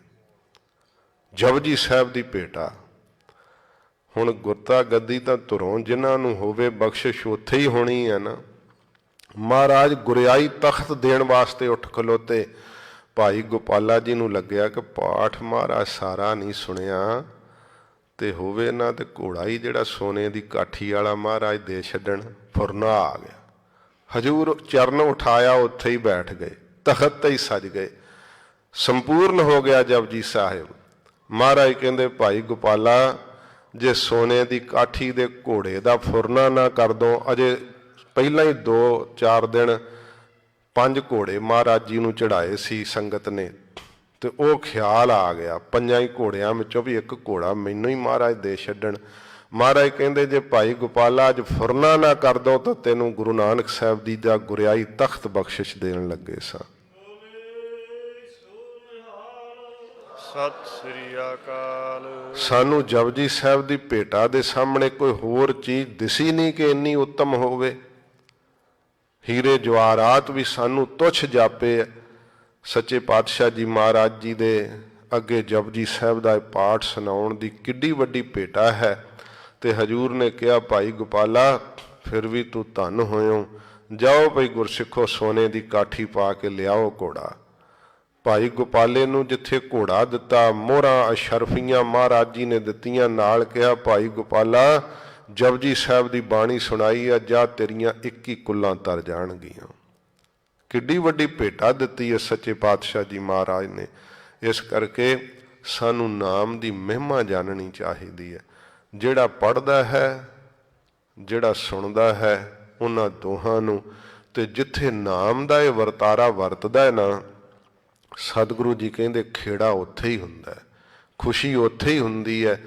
ਤੇ ਜਿਨ੍ਹਾਂ ਘਰਾਂ ਵਿੱਚ ਸਾਧ ਸੰਗਤ ਜੀ ਨਾ ਨਾਮ ਜਪਦੇ ਐ ਤੇ ਨਾ ਸੇਵਾ ਕਰਦੇ ਐ, ਉਹਨਾਂ ਦੀ ਬਾਬਤ ਇਹ ਸ਼ਬਦ ਕਿਹਾ ਕਿ ਜਿਹ ਘਰ ਸਾਧ ਨਾ ਸੇਵੀਏ। ਸਾਧੂ ਗੁਰਸਿੱਖਾਂ ਨੂੰ ਪ੍ਰਸ਼ਾਦਾ ਨਹੀਂ ਛਕਾਇਆ ਜਾਂਦਾ, ਤੇ ਇਹ ਸਮਝ ਕੇ ਛਕਾਉਂਦੇ ਵੀ ਹੈ ਭਈ ਚਲੋ ਲੋਕਾਚਾਰੀ ਹੈ, ਸੁਖਮਨੀ ਸਾਹਿਬ ਦਾ ਪਾਠ ਕਰਾ ਲਿਆ, ਲੰਗਰ ਛਕਾਤਾ। ਅੱਜ ਕੱਲ੍ਹ ਇੱਥੇ ਪਲੇਟਾਂ ਵੀ ਉਹੋ ਜਿਹੀਆਂ ਕਿ ਨਾ ਧੋਣੀਆਂ ਪੈਣ ਨਾ ਮਾਂਜਣੀਆਂ ਪੈਣ, ਤੇ ਇਕੱਠੇ ਕੀਤੇ ਤੇ ਗਾਰਬੇਜ ਦੇ ਪਾਏ ਲਿਫਾਫੇ 'ਚ ਸਭ ਕੁਝ ਇੱਕਦਮ ਹੀ ਸਮੇਟ ਦਿੰਦੇ। ਆਪਾਂ ਸਾਧ ਸੰਗਤ ਜੀ ਸਾਡੇ ਨਾ ਪਾਪਾਂ ਦੇ ਚੜ੍ਹਨ ਦੇ ਰਾਹ ਖੁੱਲ੍ਹੇ ਹੈ। ਮਾਫ਼ ਕਰਨਾ, ਧਿਆਨ ਦੇਣਾ ਇਸ ਗੱਲ ਵੱਲ। ਪਾਪਾਂ ਦੇ ਚੜ੍ਹਨ ਦੇ ਰਾਹ ਖੁੱਲ੍ਹੇ ਹੈ। ਜਿਹੜੇ ਪਾਪਾਂ ਦੇ ਲਾਉਣ ਦੇ ਰਾਹ ਸੀ ਉਹ ਅਸੀਂ ਬੰਦ ਕਰ ਦਿੱਤੇ ਹੈ। ਲੰਗਰ ਵਿੱਚ ਜੂਠੇ ਬਰਤਨ ਮਾਂਜਣੇ ਪਾਪਾਂ ਦੇ ਲਾਉਣ ਦਾ ਰਸਤਾ ਹੈ। ਸੰਗਤ ਦੀ ਸੇਵਾ ਕਰਨੀ ਇਹ ਪਾਪਾਂ ਦੇ ਲਾਉਣ ਦਾ ਰਸਤਾ ਹੈ, ਪਰ ਅਸੀਂ ਬੰਦ ਕਰੀ ਜਾਂਦੇ ਹਾਂ। ਉਹੋ ਜਿਹੀਆਂ ਪਲੇਟਾਂ, ਉਹੋ ਜਿਹੇ ਸਾਰਾ ਕੁਛ ਇੱਥੇ ਮਿਲਦਾ, ਨਾ ਮਾਂਜਣਾ ਪਵੇ ਨਾ ਸੇਵਾ ਕਰਨੀ ਪਵੇ, ਤੇ ਉਹਦੇ ਨਾਲ ਸਾਨੂੰ ਸਾਧ ਸੰਗਤ ਜੀ ਫਿਰ ਪਾਪਾਂ ਦੇ ਲਾਉਣ ਦਾ ਰਾਹ ਅਸੀਂ ਆਪ ਬੰਦ ਕਰ ਰਹੇ ਹਾਂ। ਸਾਧ ਸੰਗਤ ਦੀ ਸੇਵਾ, ਗੁਰਸਿੱਖਾਂ ਦੀ ਸੇਵਾ, ਜਿਹਦੇ ਕਰਕੇ ਪਾਪਾਂ ਦੀ ਨਿਵਰਤੀ ਹੁੰਦੀ ਹੈ। ਸਤਿਗੁਰੂ ਜੀ ਕਹਿੰਦੇ ਭਾਈ ਜਿਸ ਘਰ ਵਿੱਚ ਨਹੀਂ ਸੇਵਾ ਕੀਤੀ ਜਾਂਦੀ ਤੇ ਜਿਸ ਘਰ ਵਿੱਚ ਹਰੀ ਦੀ ਸੇਵਾ ਨਹੀਂ ਕੀਤੀ ਜਾਂਦੀ, ਭਾਵ ਨਾਮ ਨਹੀਂ ਜਪਿਆ ਜਾਂਦਾ, ਤੇ ਇਹ ਘਰ ਮਰਹਟ ਸਾਰਖੇ। ਮਰਹਟ ਕਹਿੰਦੇ ਮੜੀਆਂ ਨੂੰ, ਸਾਰਖੇ ਕਹਿੰਦੇ ਬਰਾਬਰ। ਮੜੀਆਂ ਦੇ ਬਰਾਬਰ ਹੈ ਉਹ ਘਰ, ਤੇ ਫਿਰ ਆਪੇ ਹੀ ਉੱਥੇ ਜੀਆਂ ਦੇ ਦਿਲ ਧੁਖਦੇ ਹੀ ਰਹਿਣੇ ਆ ਨਾ ਦੁੱਖਾਂ ਨਾਲ। ਇਸ ਕਰਕੇ ਸਤਿਗੁਰੂ ਜੀ ਕਹਿੰਦੇ ਖੁਸ਼ੀ ਤਾਂ ਉੱਥੇ ਹੀ ਹੈ ਗੁਰਸਿੱਖੋ ਜਿੱਥੇ ਵਾਹਿਗੁਰੂ ਦਾ ਨਾਮ ਚੇਤੇ ਆਉਂਦਾ ਹੈ। ਇਸੇ ਪ੍ਰਕਾਰ ਹੀ ਘਰ ਮੰਦਰ ਖੁਸ਼ੀਆ ਤਹੀ। ਸਾਧ ਸੰਗਤ ਜੀ ਘਰ ਕੀ ਹੈ? ਜਿਹੜੇ ਨਿਮਾਣੇ ਨਿਮਰਤਾ ਨਾਲ ਸਾਧੂ ਜਿਹੜੇ ਆ ਉਹ ਬਹੁਤ ਨਿਮਰਤਾ ਧਾਰਨ ਕਰਕੇ ਰਹਿੰਦੇ ਆ। ਇਸ ਕਰਕੇ ਉਹ ਕੱਚੇ ਘਰ ਦੀ ਨਿਆਈ ਕਿ ਆਪਣੇ ਸਰੀਰ ਨੂੰ ਜਾਣ ਲੈਂਦੇ ਆ ਵੀ ਇਹ ਕੱਚਾ ਘਰ ਵੈ, ਇਹ ਤਾਂ ਨਾਸ਼ ਹੋ ਜਾਣ ਵਾਲਾ ਹੈ, ਦੇਹ ਸਦਾ ਨਹੀਂ ਰਹਿਣੀ ਹੈ। ਇਸ ਕਰਕੇ ਕਿਹਾ ਕਬੀਰ ਸੰਤਨ ਕੀ ਝੁੰਗੀਆ ਭਲੀ ਭੱਠ ਕੁਸੱਤੀ ਗਾਓ। ਕਹਿੰਦੇ ਵੀ ਉਹ ਜਿਹੜੇ ਖੋਟੇ ਪੁਰਸ਼ ਆ ਉਹਨਾਂ ਦੇ ਘਰ ਤਾਂ ਭੱਠ ਵਰਗੇ ਭਖਦੇ ਆ, ਹਰ ਵੇਲੇ ਲੜਾਈਆਂ ਝਗੜੇ ਦੁੱਖ ਤਕਲੀਫਾਂ ਉੱਥੇ ਹੀ ਹੁੰਦੇ ਆ। ਤੇ ਸੰਤਾਂ ਦੀ ਮਹਾਂਪੁਰਸ਼ਾਂ ਦੀ ਤਾਂ ਝੁੱਗੀ ਭਲੀ ਹੈ, ਚੰਗੀ ਹੈ, ਕਿਉਂਕਿ ਉੱਥੇ ਉਹ ਬੈਠੇ ਨਾਮ ਜਪਦੇ ਆ। ਝੁੱਗੀ ਦੀ ਨਿਆਈ, ਕੱਚੇ ਘਰ ਦੀ ਨਿਆਈ, ਸੰਤਾਂ ਦੀ ਦੇਹੀ, ਚਾਹੇ ਉਹ ਚੰਗੇ ਕੱਪੜੇ ਨਹੀਂ ਵੀ ਪਾਉਂਦੇ। ਸਾਧ ਸੰਗਤ ਜੀ ਚੰਗੇ ਕੱਪੜਿਆਂ ਤੋਂ ਮੈਨੂੰ ਇਹ ਬਚਨ ਯਾਦ ਆਇਆ। ਉੱਥੇ ਹਜ਼ੂਰ ਸਾਹਿਬ ਬਚਨ ਇਹ ਸੁਣਾਇਆ ਸੀ, ਜਿਹੜੇ ਉੱਥੋਂ ਦੇ ਭਾਈ ਮੋਹਨ ਸਿੰਘ ਜੀ ਹੁਣ ਉਹ ਚੜ੍ਹਾਈ ਕਰ ਗਏ। ਹੈੱਡ ਗ੍ਰੰਥੀ ਵਜੋਂ ਉਹਨਾਂ ਨੇ ਮੀਤ ਜਥੇਦਾਰ ਵਜੋਂ ਸੇਵਾ ਕੀਤੀ ਲੰਬਾ ਸਮਾਂ, ਤੇ ਉਹਨਾਂ ਦੇ ਮੁਖ ਦਾ ਸੁਣਾਇਆ ਹੋਇਆ ਇਹ ਬਚਨ ਕਹਿੰਦੇ ਨੇ ਸ੍ਰੀਮਾਨ ਸੰਤ ਗਿਆਨੀ ਗੁਰਬਚਨ ਸਿੰਘ ਜੀ ਖਾਲਸਾ ਪਿੰਡਰਾਂ ਵਾਲੇ ਮਹਾਂਪੁਰਖ ਆਸਾ ਦੀ ਵਾਰ ਦਾ ਕੀਰਤਨ ਸੁਣ ਰਹੇ ਸੀ। ਉਸ ਤੋਂ ਉਪਰੰਤ ਕਹਿੰਦੇ ਅਰਦਾਸ ਹੁੰਦੀ ਹੈ। ਜਦੋਂ ਅਰਦਾਸ ਕਰਨ ਵਾਸਤੇ ਕਹਿੰਦੇ ਮੈਂ ਖਲੋਤਾ, ਮਹਾਂਪੁਰਖਾਂ ਦੇ ਪਿੱਛੇ ਮੈਂ ਜਦੋਂ ਪਿੱਛੋਂ ਦੀ ਵੇਖ ਰਿਹਾ ਸਾਂ ਤੇ ਉਹਨਾਂ ਦਾ ਵੱਟੋ ਵੱਟ ਚੋਲਾ ਸੀ, ਬਹੁਤ ਵੱਟ ਪਏ ਹੋਏ। ਅੱਜ ਤਾਂ ਅਸੀਂ ਤਰੀਜਾਂ ਕੱਢ ਕੇ ਰੱਖਦੇ ਹਾਂ, ਪ੍ਰੈਸ ਕੀਤੇ ਹੀ ਪਾਉਣੇ ਆ। ਕਹਿੰਦੇ ਜਦੋਂ ਉਹਨਾਂ ਦੇ ਚਿਹਰੇ ਵੱਲ ਵੇਖਿਆ ਨਾ ਤੇ ਚਿਹਰੇ ਤੇ ਨਿਗਾਹ ਨਹੀਂ ਸੀ ਟਿਕ ਰਹੀ, ਇੰਨਾ ਜਲਾਲ ਉਹਨਾਂ ਦਾ ਮਸਤਕ ਭਖ ਰਿਹਾ ਸੀ। ਇਉਂ ਲੱਗ ਰਿਹਾ ਸੀ ਜਿਵੇਂ ਬਾਜਾਂ ਵਾਲੇ ਸਤਿਗੁਰਾਂ ਦੀ ਪ੍ਰੀਤ ਦੀ ਸ਼ਕਤੀ ਉਹਨਾਂ ਦੇ ਮੁਖ ਮੰਡਲ ਤੇ ਪ੍ਰਗਟ ਹੋ ਰਹੀ ਹੋਵੇ। ਤੇ ਇੰਨਾ ਉਹਨਾਂ ਵੱਲ ਵੇਖ ਕੇ ਆਨੰਦ ਆ ਰਿਹਾ ਸੀ ਸਾਧ ਸੰਗਤ ਜੀ। ਫਿਰ ਉਹ ਪਾਏ ਹੋਏ ਕੱਪੜੇ ਉਹ ਵੀ ਉਹਨਾਂ ਨੂੰ ਫੱਬਦੇ ਆ, ਜਿਨ੍ਹਾਂ ਦੇ ਮੁਖ ਦੇ ਉੱਤੇ ਪ੍ਰੀਤ ਦਾ ਰਸ ਹੁੰਦਾ ਹੈ, ਜਿਨ੍ਹਾਂ ਦੇ ਹਿਰਦੇ ਵਿੱਚ ਨਾਮ ਦਾ ਰਸ ਹੁੰਦਾ ਹੈ। ਚਾਹੇ ਕਿਹੋ ਜਿਹੇ ਕੱਪੜੇ ਪਾ ਲੈਣ, ਜਿਨ ਪਟ ਅੰਦਰ ਬਾਹਰ ਗੁੱਦੜ ਤੇ ਭਲੇ ਸੰਸਾਰ। ਜਿਨ੍ਹਾਂ ਦੇ ਅੰਦਰ ਨਾਮ ਦਾ ਰੇਸ਼ਮੀ ਪੱਟ ਵੈ ਨਾ ਸਾਧ ਸੰਗਤ ਜੀ, ਬਾਹਰੋਂ ਭਾਵੇਂ ਖੱਦਰ ਦੇ ਹੀ ਕੱਪੜੇ ਪਾਏ ਹੋਣ, ਸਾਦਾ ਹੀ ਉਹਨਾਂ ਦਾ ਲਿਬਾਸ ਹੋਵੇ, ਉਹ ਫੱਬਦੇ ਹੈ। ਮਹਾਰਾਜ ਕਹਿੰਦੇ ਉੱਥੇ ਹੀ ਖੁਸ਼ੀ ਖੇੜਾ ਵਾਸ ਕਰਦਾ ਹੈ। ਤੇ ਮੰਦਰ ਦੀ ਨਿਆਈ ਜਿਹੜੇ ਕੋਈ ਸ਼ਾਹੂਕਾਰ ਨੇ, ਜਿਹੜੇ ਕੋਈ ਚੰਗੇ ਕੱਪੜੇ ਪਾਉਂਦੇ ਆ, ਤਾਂ ਵੀ ਮਹਾਰਾਜ ਕਹਿੰਦੇ ਖੁਸ਼ ਤਾਂ ਉਹ ਤਾਂ ਹੀ ਹੋ ਸਕਦੇ ਆ ਜੇ ਭਾਈ ਉਹ ਨਾਮ ਜਪਦੇ। ਚੰਗੇ ਕੱਪੜੇ ਪਾਉਣ ਵਾਲਾ, ਅਮੀਰੀ ਨੂੰ ਹੰਡਾਉਣ ਵਾਲਾ, ਚੰਗੀਆਂ ਕਾਰਾਂ ਨੂੰ ਹੰਡਾਉਣ ਵਾਲਾ ਸੁਖੀ ਨਹੀਂ ਹੋ ਸਕਦਾ। ਸੁਖ ਤਾਂ ਮਹਾਰਾਜ ਕਹਿੰਦੇ ਭਾਈ ਉੱਥੇ ਹੀ ਹੈ। ਜਹ ਤੂੰ ਆਵਹਿ ਚਿਤ। ਹੇ ਵਾਹਿਗੁਰੂ, ਜਿੱਥੇ ਤੂੰ ਚੇਤੇ ਵਿੱਚ ਆਉਣਾ, ਜਿੱਥੇ ਤੇਰੀ ਯਾਦ ਵਸਦੀ ਹੈ ਸਾਧ ਸੰਗਤ ਜੀ, ਚਾਹੇ ਦੁਨੀਆ ਅੰਦਰ ਅਮੀਰੀ ਹੋਵੇ ਚਾਹੇ ਗਰੀਬੀ ਹੋਵੇ, ਸੁਖ ਵਾਹਿਗੁਰੂ ਦੀ ਯਾਦ ਵਿੱਚ ਹੈ। ਦੁਨੀਆ ਕੀਆ ਵਡਿਆਈਆ। ਜਿਹੜੀਆਂ ਦੁਨੀਆ ਦੀਆਂ ਵਡਿਆਈਆਂ ਹਨ ਨਾ, ਸੰਸਾਰ ਦੀਆਂ ਵਡਿਆਈਆਂ, ਜਿਵੇਂ ਕੋਈ ਧਾਰਮਿਕ ਪੱਖ ਤੋਂ ਨਾ ਸਤਿਗੁਰੂ ਦੀ ਸਿਫਤ ਸੁਣ ਕੇ ਸਾਨੂੰ ਵੀ ਕੋਈ ਵਡਿਆਉਣ ਲੱਗ ਜਾਂਦੇ ਆ, ਪਰ ਮਹਾਰਾਜ ਕਹਿੰਦੇ ਜਿਹੜੀਆਂ ਇਹ ਦੁਨੀਆ ਦੀਆਂ ਸੰਸਾਰ ਦੀਆਂ ਵਡਿਆਈਆਂ ਹਨ, ਬਹੁਤ ਸਾਰੇ ਹਾਰ ਪੈਂਦੇ ਆ, ਬੜੇ ਫੁੱਲਾਂ ਦੀ ਵਰਖਾ ਹੁੰਦੀ ਹੈ ਜਿਹੜੀ ਇਹ ਦੁਨੀਆ ਦੀਆਂ ਵਡਿਆਈਆਂ ਹਨ। ਨਾਨਕ ਸਭ ਕੋ ਮਿੱਤ। ਮਹਾਰਾਜ ਕਹਿੰਦੇ ਵਡਿਆਈਆਂ ਭਾਈ ਖੋਟੇ ਮਿੱਤਰੀਆ, ਕਿਉਂਕਿ ਵਡਿਆਈ ਪ੍ਰਲੋਕ 'ਚ ਕੁਝ ਨਹੀਂ ਸਵਾਰਦੀ। ਹਾਂ, ਅਭਿਆਸੀ ਦੇ ਰਸਤੇ ਵਿੱਚ ਬਾਧਾ ਜ਼ਰੂਰ ਪਾਉਂਦੀ ਹੈ, ਕਿਉਂਕਿ ਉਹ ਦੇਹ 'ਚ ਫਸ ਜਾਂਦਾ ਹੈ, ਉਹ ਵਡਿਆਈ 'ਚ ਫਸ ਜਾਂਦਾ ਹੈ। ਪਰ ਜਿਹੜੇ ਸਤਿਪੁਰਸ਼ ਹਨ ਉਹ ਵਡਿਆਈ 'ਚ ਨਹੀਂ ਫਸਦੇ। ਮਹਾਂਪੁਰਖ ਸੰਤ ਗਿਆਨੀ ਗੁਰਬਚਨ ਸਿੰਘ ਜੀ ਮਹਾਰਾਜ ਇੱਕ ਵਾਰੀ ਨਾ ਬੰਬੇ ਲੰਮਾ ਸਮਾਂ 2-2.5 ਮਹੀਨੇ ਕਥਾ ਮਹਾਂਪੁਰਖ ਕਰਿਆ ਕਰਦੇ। ਮਹਾਂਪੁਰਖਾਂ ਦੇ ਜੀਵਨ ਦਾ ਬਚਨ ਹੈ ਵੀ ਇੱਕ ਵਾਰ ਜਦੋਂ ਸਮਾਪਤੀ ਕਰਕੇ ਤੁਰਨਾ ਸੀ ਨਾ ਅਗਲੇ ਦਿਨ ਜਥੇ ਨੇ, ਤੇ ਬੰਬੇ ਦੀਆਂ ਸੰਗਤਾਂ ਨੇ ਪ੍ਰੇਮ ਨਾਲ ਪ੍ਰੋਗਰਾਮ ਬਣਾਇਆ ਕਿ ਮਹਾਂਪੁਰਖਾਂ ਨੂੰ ਨਾ ਇੱਕ ਪੂਰੇ ਜਥੇ ਦੀ ਸ਼ਕਲ ਵਿੱਚ ਸਾਰੀ ਸੰਗਤ ਇਕੱਠੀ ਹੋ ਕੇ ਫੁੱਲਾਂ ਦੀ ਵਰਖਾ ਕਰਦਿਆਂ ਹੋਇਆਂ ਨਾ ਸਟੇਸ਼ਨ 'ਤੇ ਤੋਰ ਕੇ ਆਉਣਾ ਮਹਾਂਪੁਰਖਾਂ ਨੂੰ, ਬੜੇ ਸਤਿਕਾਰ ਨਾਲ। ਮਹਾਂਪੁਰਖਾਂ ਨੂੰ ਪਤਾ ਲੱਗ ਗਿਆ ਤੇ ਅੱਧੀ ਰਾਤ ਨੂੰ ਹੀ ਮਹਾਂਪੁਰਖਾਂ ਨੇ ਸੰਤ ਬਾਬਾ ਠਾਕੁਰ ਸਿੰਘ ਜੀ ਮਹਾਰਾਜ ਨੂੰ ਜਗਾਇਆ, ਸੰਤ ਬਾਬਾ ਕਰਤਾਰ ਸਿੰਘ ਜੀ ਨੂੰ ਜਗਾਇਆ, ਜੋ ਉਸ ਸਮੇਂ ਗੜਵਈ ਰੂਪ ਵਿੱਚ ਸੇਵਾ ਕਰਦੇ ਸੀ। ਨਾਲ ਮਹਾਂਪੁਰਖਾਂ ਨੇ ਬਾਕੀ ਸਾਰੇ ਸਿੰਘ ਬਰਾਜੇ ਹੀ ਰਹਿਣ ਦਿੱਤੇ ਉੱਥੇ ਹੀ। ਉੱਠ ਕੇ ਮਹਾਂਪੁਰਖ ਆਪ ਸਟੇਸ਼ਨ 'ਤੇ ਆ ਗਏ। ਤੇ ਜਦੋਂ ਦਿਨ ਚੜ੍ਹੇ ਫਿਰ ਸਿੰਘਾਂ ਨੂੰ ਸਾਰਿਆਂ ਨੂੰ ਪਤਾ ਲੱਗਿਆ, ਸੰਗਤਾਂ ਆ ਗਈਆਂ ਗੱਡੀਆਂ ਲੈ ਕਰਕੇ, ਸਾਰੀਆਂ ਸੰਗਤਾਂ ਸਿੰਘਾਂ ਨੂੰ ਲੈ ਕੇ ਸਟੇਸ਼ਨ 'ਤੇ ਪੁੱਜੀਆਂ। ਮਹਾਂਪੁਰਖ ਉਵੇਂ ਹੀ ਆਮ ਜਿਵੇਂ ਕੋਈ ਬੈਠਾ ਹੁੰਦਾ ਉਵੇਂ ਮਹਾਂਪੁਰਖ ਬੈਠੇ ਬਾਣੀ ਸੁਣ ਰਹੇ ਸੀ। ਬਹੁਤ ਸੰਗਤ ਨੇ ਉਤਸ਼ਾਹ ਨਾਲ ਫੁੱਲਾਂ ਦੀ ਵਰਖਾ ਕੀਤੀ। ਗੱਡੀ ਆ ਗਈ, ਮਹਾਂਪੁਰਖਾਂ ਦਾ ਸਾਰਾ ਜਿਹੜਾ ਗਲ ਸੀ ਹਾਰਾਂ ਨਾਲ ਭਰ ਦਿੱਤਾ, ਇੰਨੇ ਹਾਰ ਪਾਏ, ਬੜੇ ਜਕਾਰੇ ਛੱਡੇ ਤੇ ਮਹਾਂਪੁਰਖ ਟ੍ਰੇਨ 'ਚ ਬੈਠ ਗਏ, ਸਾਰੇ ਸਿੰਘ ਬੈਠ ਗਏ। ਸੰਗਤ ਨੇ ਬੜੀ ਪਿਆਰ ਭਰੀ ਵਿਦਾਇਗੀ ਦਿੱਤੀ। ਜਦੋਂ ਬਹੁਤ ਦੂਰ ਤੱਕ ਟ੍ਰੇਨ ਚਲੀ ਗਈ, ਸੰਤ ਬਾਬਾ ਕਰਤਾਰ ਸਿੰਘ ਜੀ ਮਹਾਰਾਜ ਬਾਣੀ ਸੁਣਾ ਰਹੇ ਸੀ ਤੇ ਬਾਣੀ ਦੀ ਪੌੜੀ ਪੂਰੀ ਹੋਣ ਤੇ ਮਹਾਂਪੁਰਖ ਕਹਿੰਦੇ ਭਾਈ ਕਰਤਾਰ ਸਿਆਂ, ਕਿਤੇ ਭੁਲੇਖੇ 'ਚ ਨਾ ਪੈ ਜਾਈਂ ਕਿ ਇਸ ਸਰੀਰ ਦਾ ਸਤਿਕਾਰ ਹੋਇਆ, ਇਸ ਚਮੜੀ ਦਾ, ਇਸ ਖਲੜੇ ਦਾ ਸੰਗਤ ਨੇ ਸਤਿਕਾਰ ਨਹੀਂ ਕੀਤਾ। ਅਸੀਂ ਬਾਜਾਂ ਵਾਲੇ ਸਤਿਗੁਰਾਂ ਜੀ ਦਾ ਬਾਣਾ ਪਾਇਆ, ਇਸ ਕਰਕੇ ਸੰਗਤ ਨੇ ਸਾਡਾ ਸਤਿਕਾਰ ਕੀਤਾ। ਮਹਾਰਾਜ ਦੀ ਬਾਣੀ ਪੜ੍ਹਦੇ ਆ, ਇਸ ਕਰਕੇ ਸੰਗਤ ਨੇ ਸਾਡਾ ਸਤਿਕਾਰ ਕੀਤਾ। ਇਹ ਭੁਲੇਖਾ ਨਹੀਂ ਕਦੇ ਖਾਣਾ ਚਾਹੀਦਾ ਕਿ ਸਾਡੇ ਸਰੀਰ ਦਾ ਸੰਗਤ ਨੇ ਸਤਿਕਾਰ ਕੀਤਾ। ਇਹ ਬਾਣੀ ਦਾ ਸਤਿਕਾਰ ਹੈ, ਇਹ ਸਤਿਗੁਰੂ ਜੀ ਦੇ ਬਾਣੇ ਦਾ ਸਤਿਕਾਰ ਹੈ। ਸਾਧ ਸੰਗਤ ਜੀ, ਐਡੀ ਵੱਡੀ ਸੁਰਤ ਜਿਹੜੀ ਹੈ ਨਾ ਉਹ ਸਤਸੰਗੀ ਦੇ ਮਨ ਵਿੱਚ ਹੀ ਰਹਿੰਦੀ ਹੈ। ਜਿਹਦਾ ਨਾਮ ਵਿੱਚ ਚਿੱਤ ਜੁੜਦਾ ਉਹਦੀ ਹੀ ਇਹ ਸੁਰਤ ਰਹਿੰਦੀ ਹੈ। ਦੁਨੀਆ ਦੀਆਂ ਵਡਿਆਈਆਂ ਵਿੱਚ ਜਿਸ ਦਾ ਮਨ ਫਸ ਜਾਂਦਾ ਹੈ, ਮਹਾਰਾਜ ਕਹਿੰਦੇ ਭਾਈ ਉਹ ਫਿਰ ਪਰਮਾਰਥ ਦੇ ਰਾਹ ਤੇ ਨਹੀਂ ਤੁਰ ਸਕਦਾ ਹੈ। ਉਸ ਦੇ ਕੋਲੋਂ ਕਮਾਈ ਦੇ ਰਸਤੇ ਤੇ ਨਹੀਂ ਤੁਰਿਆ ਜਾਂਦਾ। ਹਜੂਰ ਕਹਿੰਦੇ ਹਨ ਇਹ ਪੰਕਤੀ, ਦੁਨੀਆ ਕੀਆ ਵਡਿਆਈਆ। ਜਿਹੜੀਆਂ ਦੁਨੀਆ ਦੀਆਂ ਸੰਸਾਰ ਦੀਆਂ ਮਹਾਰਾਜ ਕਹਿੰਦੇ ਇਹ ਵਡਿਆਈਆਂ ਹਨ। ਲੋਕ ਵਡਿਆਉਂਦੇ ਨੇ, ਸਤਿਕਾਰ ਦਿੰਦੇ ਹਨ। ਨਾਨਕ ਸਭ ਕੁਮਿਤ।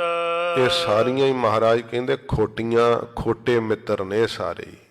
ਇਹ ਜਿਹੜੀਆਂ ਵਡਿਆਈਆਂ ਖੋਟੇ ਮਿੱਤਰ ਦੀ ਨਿਆਈ ਹੈ। ਡਾਕਟਰ ਭਾਈ ਵੀਰ ਸਿੰਘ ਸਾਹਿਬ ਜੀ ਵੀ ਨੇ ਲਿਖਿਆ ਹੈ ਕਿ ਜੇ ਕੋਈ ਭਾਈ ਬਹੁਤ ਸੋਹਣਾ ਕੀਰਤਨ ਕਰਦਾ, ਬੜੀ ਸੋਹਣੀ ਕਥਾ ਕਰਦਾ ਤੇ ਸੰਗਤ ਉਹਦੇ ਨਾਲ ਪਿਆਰ ਕਰਦੀ ਹੈ ਤੇ ਪਿਆਰ ਵਿੱਚ ਸੰਗਤ ਵਡਿਆਈ ਕਰਦੀ ਹੈ, ਤੇ ਪਰ ਕਰਨ ਵਾਲੇ ਨੂੰ ਇਹ ਸਮਝਣਾ ਚਾਹੀਦਾ ਹੈ ਕਿ ਮਨਾ ਵਡਿਆਈ ਤਾਂ ਤੇਰੇ ਕਿਸੇ ਕੰਮ ਨਹੀਂ ਆਉਣੀ, ਕਿਉਂਕਿ ਪਰਲੋਕ ਵਿੱਚ ਤਾਂ ਨਾਮ ਦੀ ਪ੍ਰੀਤ ਦਾ ਹੀ ਮੁੱਲ ਪੈਂਦਾ ਹੈ। ਵਡਿਆਈਆਂ ਨਹੀਂ ਉੱਥੇ ਚੱਲਦੀਆਂ ਵੀ ਇਹਨੂੰ ਕਿੰਨਾ ਦੁਨੀਆ ਨੇ ਵਡਿਆਇਆ ਹੈ, ਤੇ ਵਡਿਆਈਆਂ ਤਾਂ ਰਾਜੇ ਵੀ ਬੜੇ ਕਰਵਾਈ ਫਿਰਦੇ ਆ। ਤੇ ਇਸ ਕਰਕੇ ਸਾਧ ਸੰਗਤ ਜੀ, ਜੋ ਸੰਤ ਮਹਾਤਮਾ ਦੀ ਆਪਣੀ ਸੁਰਤ ਹੁੰਦੀ ਹੈ ਨਾ, ਉਹ ਵਡਿਆਈਆਂ ਵਿੱਚ ਨਹੀਂ ਫਸਦੇ, ਵਾਹਿਗੁਰੂ ਦੇ ਨਾਮ ਵਿੱਚ ਪ੍ਰੀਤ ਕਰਦੇ ਆ। ਇਹਨਾਂ ਸੰਸਾਰ ਦੀਆਂ ਝੂਠੀਆਂ ਵਡਿਆਈਆਂ ਨੂੰ ਉਹ ਖੋਟੇ ਮਿੱਤਰ ਸਮਝਦੇ ਹਨ। ਪੌੜੀ ਦੁਆਰਾ ਮਹਾਰਾਜ ਫਰਮਾਉਂਦੇ ਨੇ, ਹਰ ਧਨ ਸੱਚੀ ਰਾਸ ਹੈ। ਮਹਾਰਾਜ ਕਹਿੰਦੇ ਹਰੀ ਦਾ ਨਾਮ ਧਨ ਜਿਹੜਾ ਹੈ ਨਾ ਉਹ ਸੱਚੀ ਰਾਸ ਪੂੰਜੀ ਹੈ, ਪਰ ਸੰਸਾਰ ਦੇ ਅੰਦਰ ਸਮਝਦੇ ਨਹੀਂ। ਜੀਵ ਸੰਸਾਰ ਵਿੱਚ ਜੁੜਿਆ ਹੋਇਆ, ਆਪਾਂ ਡਾਲਰਾਂ ਨੂੰ ਵੱਡੀ ਪੂੰਜੀ ਸਮਝਦੇ ਹਾਂ, ਤੇ ਮਹਾਰਾਜ ਕਹਿੰਦੇ ਪਰ ਅਸਲ ਵਿੱਚ ਵਾਹਿਗੁਰੂ ਦਾ ਨਾਮ ਜਿਹੜਾ ਨਾ ਸੱਚੀ ਰਾਸ ਹੈ, ਸੱਚੀ ਪੂੰਜੀ ਹੈ, ਪਰਲੋਕ ਵਿੱਚ ਨਿਭਣ ਵਾਲੀ। ਕਿਨੈ ਵਿਰਲੇ ਜਾਤਾ। ਹਜ਼ੂਰ ਨਿਰਣਾ ਦਿੰਦੇ ਆ ਵੀ ਕਿਸੇ ਵਿਰਲੇ ਨੇ ਇਸ ਗੱਲ ਨੂੰ ਜਾਣਿਆ ਕਿ ਵਾਹਿਗੁਰੂ ਦਾ ਨਾਮ ਪੂੰਜੀ ਹੈ। ਵਾਹਿਗੁਰੂ ਦਾ ਨਾਮ ਹੀ ਅਸਲ ਵਿੱਚ ਇਹ ਜਿਹੜੀ ਹੈ ਨਾ ਪਰਲੋਕ ਵਿੱਚ ਨਿਭਣ ਵਾਲੀ ਮਾਇਆ ਹੈ। ਭਾਵ ਮਾਇਆ ਤੋਂ ਭਾਵ ਅਸੀਂ ਇੱਥੇ ਜਿਹੜੀ ਖਰਚਦੇ ਹਾਂ, ਪਰ ਇੱਥੇ ਖਰਚ ਲੈਂਦੇ ਹਾਂ, ਪਰਲੋਕ ਵਿੱਚ ਨਹੀਂ ਇਹ ਖਰਚੀ ਜਾਂਦੀ, ਉੱਥੇ ਨਹੀਂ ਨਾਲ ਚੱਲਦੀ। ਪਰਲੋਕ ਵਿੱਚ ਤਾਂ ਨਾਮ ਧਨ ਦਾ ਹੀ ਖਰਚਾ ਨਾਲ ਚੱਲਦਾ ਹੈ। ਇਸ ਕਰਕੇ ਸਤਿਗੁਰੂ ਜੀ ਨੇ ਕਿਹਾ ਆਗੈ ਕੋ ਕੁਛ ਤੁਲਹਾ ਬੰਧ, ਵੀ ਅੱਗੇ ਵਾਸਤੇ ਵੀ ਕੁਝ ਤੂੰ ਤੁਲਹਾ ਬੰਨ ਲੈ, ਨਾਲ ਅੱਗੇ ਵਾਸਤੇ ਵੀ ਕੋਈ ਤਿਆਰੀ ਕਰਕੇ ਧਨ ਇਕੱਠਾ ਕਰ ਲੈ। ਕਿਸੇ ਵਿਰਲੇ ਨੇ ਹੀ ਇਸ ਗੱਲ ਨੂੰ ਜਾਣਿਆ, ਸਭ ਨੂੰ ਸਮਝ ਨਹੀਂ ਪੈਂਦੀ। ਵਿਰਲੇ ਹਨ ਉਹ ਮਹਾਂਪੁਰਖ ਜਿਨ੍ਹਾਂ ਨੂੰ ਇਹ ਸਮਝ ਪੈ ਗਈ ਕਿ ਪਰਲੋਕ ਵਿੱਚ ਨਿਭਣ ਵਾਲੀ ਸੱਚੀ ਰਾਸ ਪੂੰਜੀ ਤਾਂ ਨਾਮ ਦਾ ਧਨ ਹੈ। ਤਿਸੈ ਪ੍ਰਾਪਤ ਭਾਇ ਰਹੋ। ਮਹਾਰਾਜ ਪ੍ਰਾਪਤ ਕਿਹਨੂੰ ਹੁੰਦਾ? ਸਤਿਗੁਰੂ ਕਹਿੰਦੇ ਭਾਇ ਰੋ ਭਰਾਵੋ, ਉਹਨੂੰ ਹੀ ਪ੍ਰਾਪਤ ਹੁੰਦਾ ਹੈ ਜਿਸ ਦੇ ਵਿਧਾਤਾ। ਵਿਧਾਤਾ ਫਲ ਵਰਦਾਤਾ ਮੇਰਾ ਵਾਹਿਗੁਰੂ ਜਿਹਨੂੰ ਆਪ ਇਹ ਨਾਮ ਦੀ ਪੂੰਜੀ ਦਿੰਦਾ ਹੈ ਨਾ, ਉਹਨੂੰ ਹੀ ਮਹਾਰਾਜ ਕਹਿੰਦੇ ਭਾਈ ਇਹ ਨਾਮ ਦਾ ਖਜ਼ਾਨਾ ਮਿਲਦਾ ਏ। ਮਨ ਤਨ ਭੀਤਰ ਮੌਲਿਆ। ਉਹਨਾਂ ਦੇ ਮਨ ਦੇ ਅੰਦਰ ਵੀ ਤੇ ਤਨ ਸਰੀਰ ਦੇ ਅੰਦਰ ਵੀ ਵਾਹਿਗੁਰੂ ਦਾ ਨਾਮ ਜਿਹੜਾ ਨਾ ਉਹ ਜਦੋਂ ਮਿਲ ਜਾਂਦਾ ਤੇ ਫਿਰ ਮੌਲਿਆ ਕੀ ਖੇੜੇ ਵਿੱਚ ਆ ਜਾਂਦਾ ਮਨ ਵੀ। ਮੌਲੀ ਧਰਤੀ ਮੌਲਿਆ ਆਕਾਸ਼ ਬਸੰਤ ਰੁੱਤ ਵਿੱਚ ਇਹ ਸ਼ਬਦ ਕਹੇ ਨਾ ਮਹਾਰਾਜ ਵੀ ਧਰਤੀ ਵੀ ਖਿੜ ਜਾਂਦੀ ਹੈ, ਆਕਾਸ਼ ਵੀ ਉਸ ਸਮੇਂ ਖੜਾਅ ਵਿੱਚ ਆਉਂਦਾ ਬਸੰਤ ਰੁੱਤ ਵਿੱਚ। ਮਹਾਂਪੁਰਸ਼ ਦਾ ਉਸ ਸਮੇਂ ਤਨ ਵੀ ਮੌਲਿਆ ਖਿੜ ਜਾਂਦਾ ਹੈ, ਨੇਤਰ ਖਿੜੇ ਹੁੰਦੇ ਆ ਫੁੱਲ ਵਾਂਗੂ। ਮਸਤਕ ਉਹਨਾਂ ਦਾ ਐਨ ਸਾਧ ਸੰਗਤ ਜੀ ਨੂਰੋ ਨੂਰ ਹੁੰਦਾ ਹੈ। ਸੱਚੇ ਪਾਤਸ਼ਾਹ ਜੀ ਕਹਿੰਦੇ ਉਹਨਾਂ ਦੇ ਇੰਦਰੇ ਖਿੜ ਜਾਂਦੇ ਆ, ਉਹਨਾਂ ਦਾ ਮਨ ਪਿਆਰ ਦੇ ਵਿੱਚ ਵਿਗਾਸ ਵਿੱਚ ਆ ਕੇ ਖਿੜ ਜਾਂਦਾ, ਜਿਵੇਂ ਕਮਲ ਫੁੱਲ ਖਿੜ ਜਾਂਦਾ। ਇਉਂ ਮਹਾਰਾਜ ਕਹਿੰਦੇ ਭਾਈ ਉਹਨਾਂ ਨੂੰ ਖੇੜਾ ਆ ਜਾਂਦਾ ਮਨ ਕਰਕੇ ਤਨ ਕਰਕੇ। ਹਰ ਰੰਗ ਜਨ ਰਾਤਾ। ਜਿਹੜੇ ਜਨ ਪਿਆਰੇ ਵਾਹਿਗੁਰੂ ਦੇ ਪਿਆਰ ਰੰਗ ਵਿੱਚ ਰੰਗੇ ਹੋਏ ਐ, ਉਹਨਾਂ ਦਾ ਮਨ ਤੇ ਤਨ ਸਦਾ ਖੇੜੇ ਵਿੱਚ ਰਹਿੰਦਾ ਹੈ। ਸਾਧ ਸੰਗ ਗੁਣ ਗਾਇਆ। ਸਾਧੂਆਂ ਦੀ ਸੰਗਤ ਵਿੱਚ ਮਿਲ ਕਰਕੇ ਜਿਨ੍ਹਾਂ ਨੇ ਮੇਰੇ ਵਾਹਿਗੁਰੂ ਦੇ ਗੁਣਵਾਨ ਜਿਹੜੇ ਆ ਨਾ ਸਾਧ ਸੰਗਤ ਜੀ, ਜਿਨ੍ਹਾਂ ਨੇ ਗੁਣਾਨਵਾਦ ਨੂੰ ਗਾਇਆ ਹੈ, ਭਾਵ ਵਾਹਿਗੁਰੂ ਦੇ ਗੁਣ ਜਿਨ੍ਹਾਂ ਨੇ ਗਾਏ ਹਨ, ਸਭ ਦੁੱਖ ਹੈ ਖਾਤਾ। ਉਹਨਾਂ ਦੇ ਸਾਰੇ ਦੁੱਖ ਜਿਹੜੇ ਉਹ ਖਾਤੇ ਵਿੱਚ, ਟੋਏ ਵਿੱਚ ਪੈ ਜਾਂਦੇ ਆ, ਨਾਸ਼ ਹੋ ਜਾਂਦੇ। ਖਾਤਾ ਅਰਥ ਹੁੰਦਾ ਨਾਸ਼ ਹੋਣਾ। ਸਭ ਦੁੱਖ ਹੈ ਖਾਤਾ, ਉਹਨਾਂ ਦੇ ਸਾਰੇ ਦੁੱਖ ਨਾਸ਼ ਹੋ ਜਾਂਦੇ। ਕਿਹਨਾਂ ਦੇ? ਜਿਨ੍ਹਾਂ ਨੇ ਸਾਧੂਆਂ ਦੀ ਸੰਗਤ ਵਿੱਚ ਮਿਲ ਕਰਕੇ ਵਾਹਿਗੁਰੂ ਦੇ ਗੁਣਾਂ ਨੂੰ ਗਾਇਆ ਹੈ, ਪਰਮੇਸ਼ਰ ਦੇ ਜਸ ਨੂੰ ਗਾਇਆ, ਉਹਨਾਂ ਦੇ ਸਾਰੇ ਦੁੱਖ ਨਾਸ਼ ਹੋ ਜਾਂਦੇ ਨੇ। ਨਾਨਕ ਸੋਈ ਜੀਵਿਆ। ਮਹਾਰਾਜ ਜੀ ਗੁਰੂ ਅਰਜਨ ਸਾਹਿਬ ਕਹਿੰਦੇ, ਭਾਈ ਜਿਉਂਦਾ ਤਾਂ ਉਹੀ ਹੈ ਜਿਨ ਇੱਕ ਪਛਾਤਾ।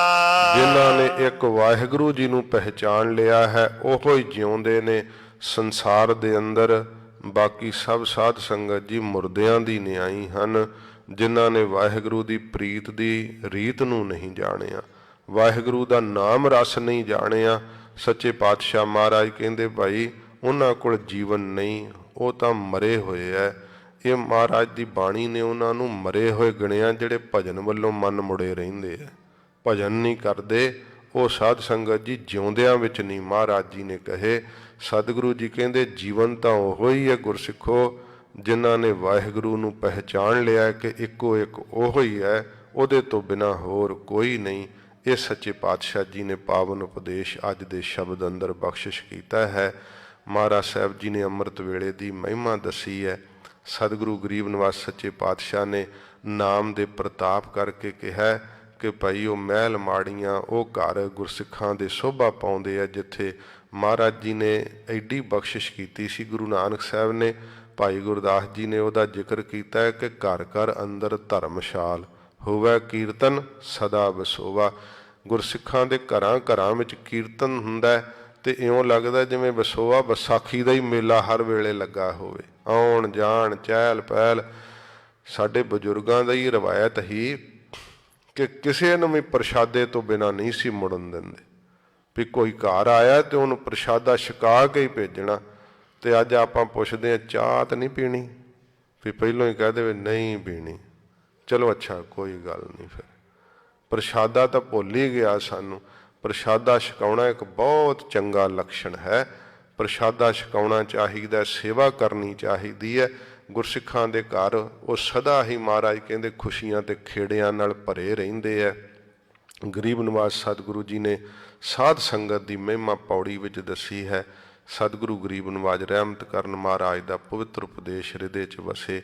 ਅੱਜ ਕਲਾਸ ਦਾ ਸਮਾਂ ਵੀ ਬਿਲਕੁਲ ਕਥਾ ਤੋਂ ਉਪਰੰਤ ਹੀ ਹੈ। ਤੋ ਜਦੋਂ ਸਮਾਪਤੀ ਹੋਵੇ, ਜਿਨ੍ਹਾਂ ਦੇ ਮਨ ਵਿੱਚ ਕੋਈ ਵੀ ਪ੍ਰਸ਼ਨ ਹੋਵੇ, ਕਥਾ ਦੇ ਸੰਬੰਧ ਵਿੱਚ ਹੋਵੇ, ਆਪਣੀ ਜੀਵਨ ਦੇ ਸੰਬੰਧ ਵਿੱਚ ਹੋਵੇ, ਜ਼ਰੂਰ ਉਹ ਵੀ ਪਹੁੰਚਣ ਤੇ ਆਪਾਂ ਉੱਥੇ ਬਚਨ ਬਿਲਾਸ ਕਰਾਂਗੇ। ਹੁਣ ਸਮਾਪਤੀ ਹੈ ਕਥਾ ਦੀ। ਆਓ ਮਹਾਰਾਜ ਜੀ ਦੀਆਂ ਬਾਣੀ ਦੀਆਂ 2 ਪੰਕਤੀਆਂ ਪੜ੍ਹ ਕੇ ਫਤਿਹ ਬੁਲਾਈਏ ਜੀ। ਸਾਧ ਸੰਗ ਗੁਣ ਗਾਇਆ, ਸਭ ਦੁੱਖ ਹੈ ਖਾਤਾ। ਨਾਨਕ ਸੋਈ ਜੀਵਿਆ, ਜਿਨ ਇੱਕ ਪਛਾਤਾ। ਵਾਹਿਗੁਰੂ ਜੀ ਕਾ ਖਾਲਸਾ, ਵਾਹਿਗੁਰੂ ਜੀ ਕੀ ਫਤਿਹ। ਹੇ ਅਚੁੱਤ, ਹੇ